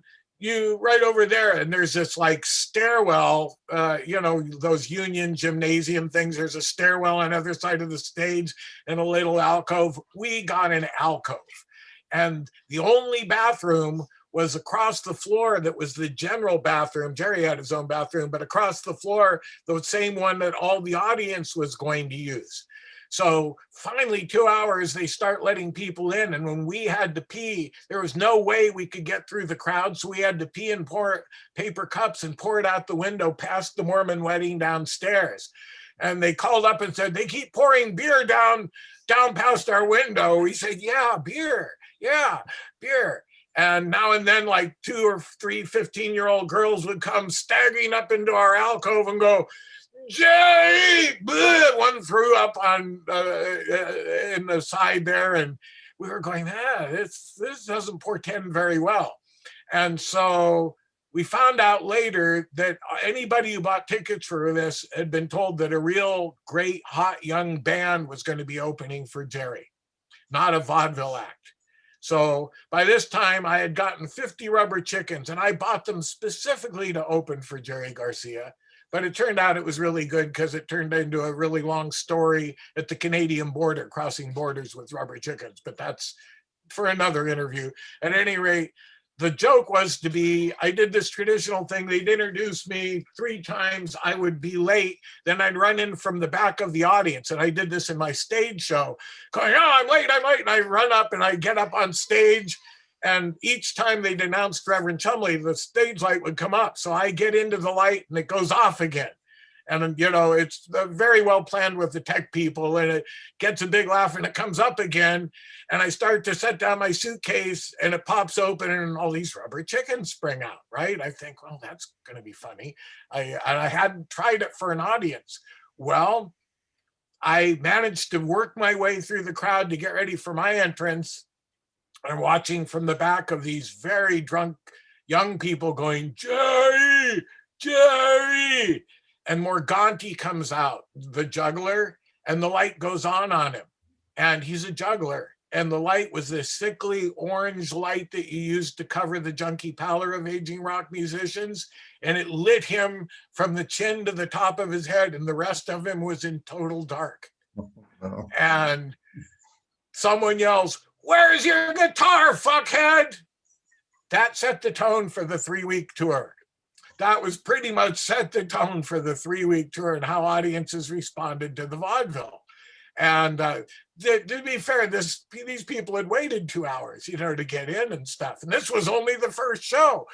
And I'm going, oh no. So he actually manages to kind of do his juggling act, but you can only see it now and then because the light never really got any wider. We didn't have a tech rehearsal. No one knew it. Then Mose comes out and they quiet down a little bit because he really does swallow swords and eat fire. And he eats fire first. Then he had a sword in him and someone's going, Jerry, and threw a bottle that hit him in the chest with a sword in it. Now I'm supposed to go on and do 40 minutes. So I run through the audience, get up on stage, my suitcase pops open, 50 rubber chickens go out in total darkness that's surrounding me. No one sees a goddamn rubber chicken at all. They can barely see me shift uncomfortably and take the coat hanger out of the back of my coat, which is supposed to get a laugh too because I'm late, right? And then the story about how I'm late, the excuse is this convoluted, one of my specialties, a long convoluted story about being kidnapped by the agents of the Maharishi and held in a secret dungeon 200 feet below the pulp mills of whatever, close to every town has a pulp mill nearby. And so it works, be pulp. And I talk about dematerializing and escaping from the granite tomb and ascending to the surface, but it took me 7 hours to hitchhike out of that town, which is why I'm late. So that was the punchline. Nobody cared to speak of at all. People were really hostile. I was a talking act with very little to do. So I said, oh, fuck it. I called Brody on to stage. And everybody kind of likes a dog, but Surly Drunk still didn't quiet him down much. And I decided, screw it. I'm bailing on this really soon. But Brody had this one thing we did when the audience became impossible. She discovered it herself. She was sexually attracted to hiking boots, the kind with the big laces that you pull around the outside. And she would run up, and if someone was wearing one, she would run up, put her arms around your leg and start humping on the knobs of the boot till she achieved orgasm. She avoided getting pregnant for 6 years, but this was her thing. And she would do it to guests when I was around. If they were wearing the boot, she'd see that boot. Well, I was wearing that boot just in case. So I said, okay, Brody. And I held out the boot and she leapt from her dog chair onto my boot, started humping me, and the audience went nuts. And I spent a few minutes going a little to the left. Oh, you're so selfish, stuff like that. And then she came, and that was the end of our first show. And then they brought out Jerry Garcia. Oh, I remember it too. The second show of Drunk Dangerous Person, Jerry had all 8 bodyguards ready to kill, to save him.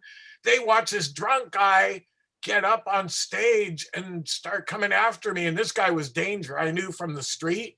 And I said, oh, full moon, isn't it? And then he kind of pauses and looks really weird. Then I picked up this brass-headed goose cane I had and started swinging it around and talking about some other street encounter. And he finally kind of backs off and climbs off the stage. And I look at the bodyguards and I go, what the fuck is wrong with you bikers? If I was Garcia, he'd have been dead already. And they're all laughing and going, oh, that was funny, and shit like that. So they lead Garcia onto the stage. He was at his worst junkie period, I think.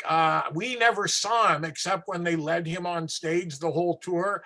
I had thought, being offered a Garcia concert, there'd be some socializing, little bit of the Dead ambience, some really good pot, stuff like that. That never happened.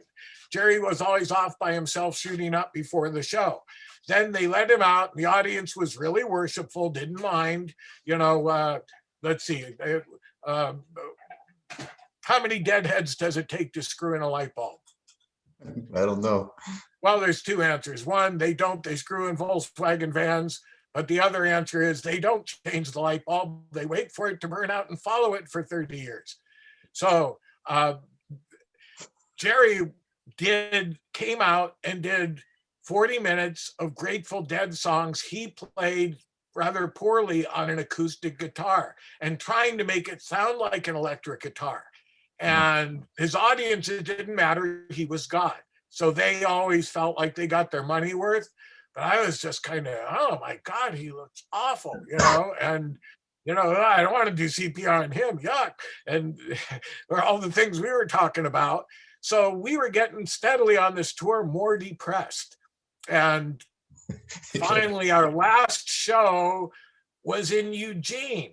And people in Eugene like vaudeville too. So some of the people had come not so much for Jerry, but to see all the vaudeville opening. And we actually had a nice dressing room, and it was at South Eugene, the big theatrical venue between San Francisco and Portland is South Eugene High School. They built it with that in mind. It's also haunted, but that's another story. But they a really big stage, like Broadway stage, Broadway backstage area, number of curtain drops to, you could do it right in front of the front curtain or any part of the stage and still have the backdrop behind you. And we had a dressing room. And a really good people were sending us fruit baskets and all this good stuff. And Ken Kesey, bless his heart, shows up. And does he hang with Jerry? No, he comes and hangs with us all evening back there with the vaudeville people. And we had, I think some of the Karamazovs were there for the show, not to be in it. But, we had a good time and it was boosting our morale. And Morganti goes out to do his show. And everybody goes, yay! And he gets a standing ovation. And it's like, yay! And we're all cheering up. And Mose goes out and does an act that everybody's seen for a number of years, but it's okay. Pot really short circuits your short-term memory. And they really enjoyed it too, And then I come out and they love me. And I'm something of a god in Eugene. I'm definitely in the upper pantheon there. I used to be. I was one of the first vaudevillians to bring vaudeville to Eugene at all, and street performing to the Eugene Saturday Market, which was kind of the progenitor of the bigger fair. So I had quite a following there and never needed to get laid on my own merits in Eugene, ever. But I was having a good time and the audience was really responsive and getting my jokes, and I had some new material and they were really liking it. And at the end of my show, I stripped down, and there's various ways I can do it to get there that's funny in itself, to a skimpy leopard skin that has a detachable tail. Strongman leopard skin. but I have the funniest knees in the business, and I'm not afraid to exploit them. And I start striking, heroic poses, making comments like, "You're right, it's steroids." And then I go, "And you're right again, I got burned, didn't I?" And then I'm about to take my final bows. I've just walked up a tightrope held by a bunch of hippies, and I do my show. And just as I'm about to go off stage, Brody's with me. She's done a great show. This big biker bodyguard pulls aside the curtain and goes, "Psst, man, it's a bummer, man. Jerry left his axe at the Green River Inn, man. Psst, you got to keep going." And I go, fuck. I was really unprepared. I used my A material. You put together a show. I'm really proud of the order that I put my show together and how it progresses. And I've shot my wad. And I'm kind of going, oh, well, this is awkward. And I'm starting to explain it to the audience. And then Ken Kesey bursts through the curtain behind me holding Brody's 6 puppies. Brody had puppies at the time and traveling in an airline cage with us. And these puppies were just out of larva stage. And the whole audience goes, "Whoa!" And then Kesey and I puts the puppies, and we're kind of joking around about how we met and did shows and stuff like that. And then he goes off stage and I finish the story. And, I'm almost to the punchline of this story that Kesey's given me the lead into. And all of a sudden the guy pulls back the curtain and goes, "Okay, man, you can shut up now. Jerry's got his axe." And the audience went boo to the biker. But I shrugged. Brody's in her airline cage with her 6 puppies. I'm pushing it across the back area. There's a drop between me and the audience that Jerry's supposed to go out, and I'm in the backstage area, which is huge, pushing Brody along. And I see Jerry close up for the first time in the entire tour. They're leading him by the hand. He's looking pretty addled. And he looks at me in this leopard skin. He's never seen me before in 3 weeks. And he looks at the dog in the cage. And I go, "Tough luck, Jerry. You got to follow the dog act." And I kept going. And his face breaks into this horror and confusion. And he goes, "Dog act? What dog act?" And they're leading him on stage and he's yelling over his shoulder, "What dog act? Hey, what dog act?"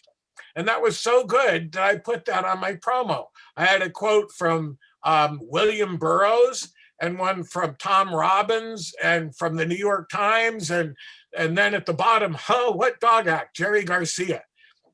Oh, no. Oh, so there, that's pretty much. Oh, and then, of course, a number of years later, I did not like Nikki Scully after this. Halfway through the tour, they told us, "Hey, man, Jerry only made 30 grand last night, so we're cutting your meals." It's just everything got worse and worse on the tour. Turned out he was in trouble with the IRS. It was not a benefit for Jerry Rust in any way. And it was all to save his ass because he needed to make money separate from the dead to pay off his his tax debt. So in general, I didn't like her. I thought her spirituality was bullshit. Who knew that 10 years later, I would be dating her stepdaughter and actually letting her put me in a shamanic trance and stuff like that. And I let her know that I didn't necessarily believe in it, but she was doing these recordings. You had didgeridoos and drummers, and the first journey was spirituality. The second one was sex magic. And the third one, she needed me to channel to tell her what her third one should be. Now, okay, I'm going to jump back again to one of the reasons I didn't take Nikki Scully seriously. My 10-year-old son and I had ridden an elephant a number of times in various theatrical situations and parades. It's one of the perks of the situation. No matter how you feel about riding an elephant in captivity, if you're offered the chance to be in the head of a parade with your 10-year-old, you're going to ride the elephant.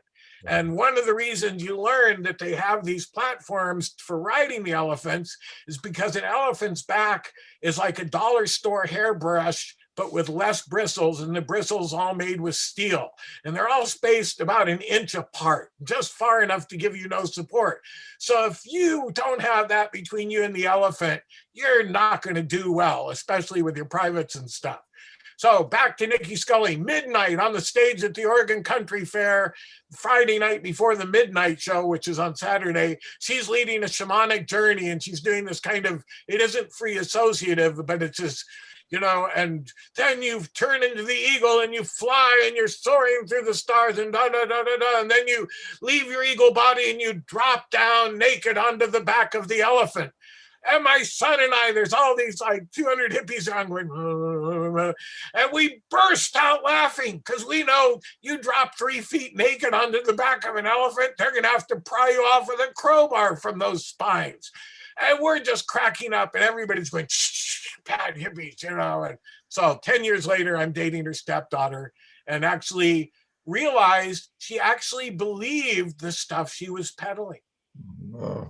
So and because I was dating her stepdaughter and I stayed at their house and stuff, I got to know her and decided she wasn't a predator, still a real space case.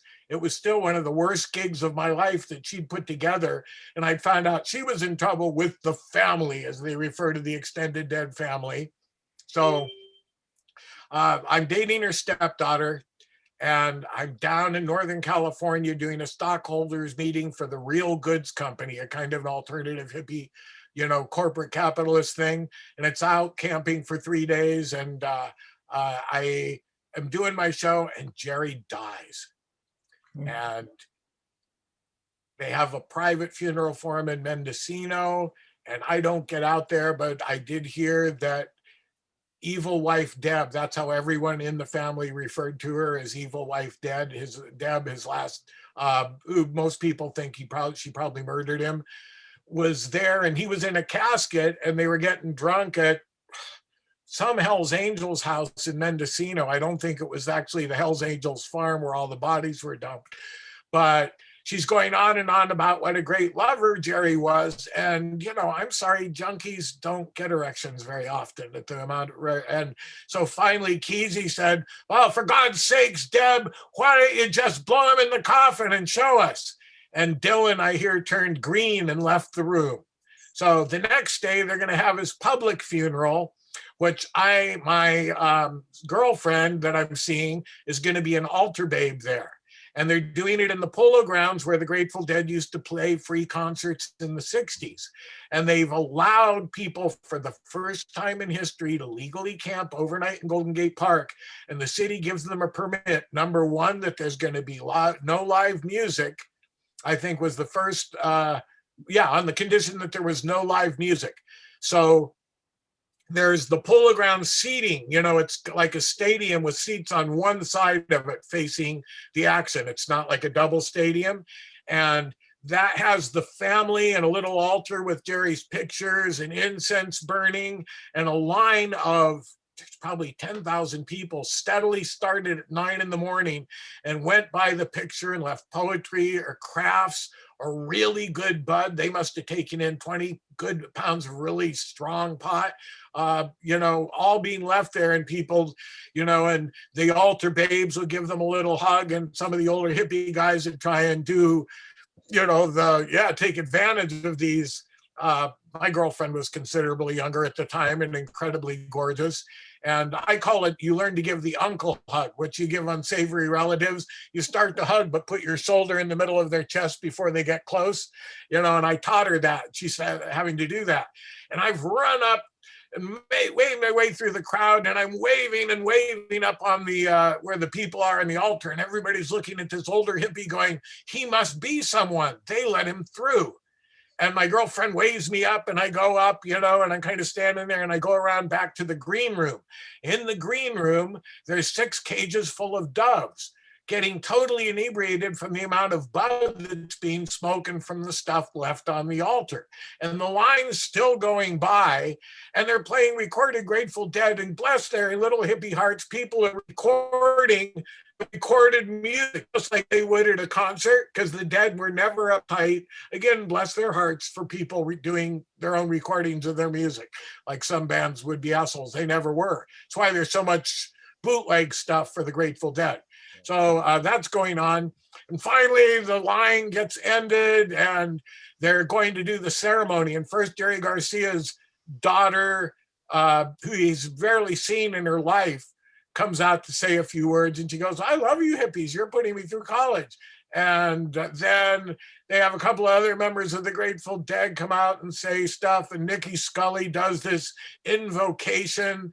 And she's always going an invocate, like kind of based on Native American stuff, an invocation to the spirits of the North. And she'd usually be facing east. She'd always get the directions wrong, which is another running joke. And then they're going to have Bob Weir and somebody else read a poem. So they bring out these doves and they release the doves. And the doves fly about 20 feet in the air and they are disoriented. They've been in a dark, pot-filled room and probably none of them could have passed a urine test. And as they got higher and higher, all these surrounding eucalyptus trees, this 20-acre space that's surrounding it, all of the Central Park falcons go, "What's that? Oh, a buffet." And they swoop in and take those doves out over the heads of the hippies. Blood and feathers are dripping down. And the hippies start having a bummer because most of them are on acid. But then at the last minute, this airplane goes by towing a banner real low over the crowd saying, "Jerry loves you." And they're pushing carnations out of an airplane. And if you've never been hit with a carnation dropped from an airplane about 500 feet, it hurts. Luckily, they mostly fell blossom down, and that stopped the crowd from having a bummer. So a year later, I'm at Nikki Scully's house in the rich hippie hills of Eugene, and they're going to finally get rid of Jerry's ashes. And his daughter that didn't know him very well had taken some to dump him in the Ganges. And most of the family didn't like that. They thought it was the skankiest river in the world. But the rest, according to his wishes, they were going to take a boat from Fisherman's Wharf and go out. This is the last Jerry story, by the way, the last Jerry story. Go out beyond Golden Gate Bridge to the islands that are about, I don't know how many miles out from the bridge. You can't see them. And they're going to scatter his ashes into the wind. So Nikki Scully asked me to watch her house, feed the animals, and, I can stay there with my girlfriend while she goes down to do this. She got back and goes, "Oh, this is just awful." I go, "What happened?" She goes, "Well, evil wife Deb was there and Mountain Girl and Sunshine." Okay, and you'll understand this better when you read Electric Kool-Aid Acid Test. Mountain Girl went with Garcia for a while after the Electric Kool-Aid, the bus trip, Ken Kesey's bus trip. Ken Kesey knocked her up while he was married. He was a rogue. And Jerry adopted Sunshine, the daughter, and saw the adopted daughter more than he actually saw his physical daughter. So Mountain Girl, who hadn't been with Jerry 5 years, comes with Sunshine, who's like now 17 or 18, punk lesbian, and they start to get on the boat. And according to Nikki Scully, Deb, who was pretty foul-mouthed, started swearing a blue streak, had a complete tantrum, said, "Get the fuck off this boat, you whore, you bitch, and take your whore kid with you," and da-da-da-da-da. And that's how the ceremony started, basically. And Mountain Girl left, even though people wanted her to stay. So they took the boat out. 2 hours later, they're by the islands, and there's supposed to be some poetry and people saying a few words, and then Jerry's ashes are to be scattered, And the boat starts to turn into the wind, and without preamble, evil wife Deb goes and takes the urn, throws it straight into the wind, not even near the railing. And Jerry blew straight back into everybody's eyes. Nikki is saying he's in our teeth and in our eyes and ears. It was all over the place. And, she said most of them got push-broomed off the, boat back at Fisherman's Wharf afterwards. She goes, "That was just a horrible thing." And I said, "Nikki, were you wearing that big, long raincoat you usually wear, that trench coat?" She goes, "Yo, why?" I go, "Where is it?" She goes, "It's hanging upstairs." I ran upstairs with some Scotch tape and went into the pockets. And I have 1/16 gram of pure uncut Jerry that I've saved to this day here. And I have it next to a hand-painted tie that I got, Jerry gave me for something, or we were not friends. We weren't close. He barely knew who I was. I don't know how I ended up with the tie. And I was thinking of cutting it like it was, it was heroin, and cutting it with cigarette ash and putting it in little glass beads and eBaying it.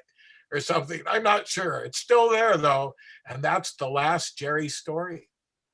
It's funny. It's kind of like a myth behind the whole thing. I love the Grateful Dead, so I love that story. But even with that said, though, it's painful to watch Jerry Garcia play in the later years because Very painful. he's just standing there. He's not playing well. It's horrible.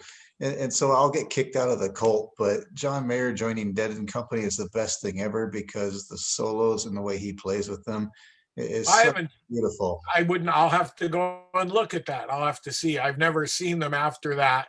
I've worked in a couple of benefits with Bob Weir, and that's a whole nother story where his indigenous Amazonian rainforest head shrinkers almost came to blows with the indigenous Amazonian forest head shrinkers that were with our eco group on tour and turned out to be hereditary tribal enemies.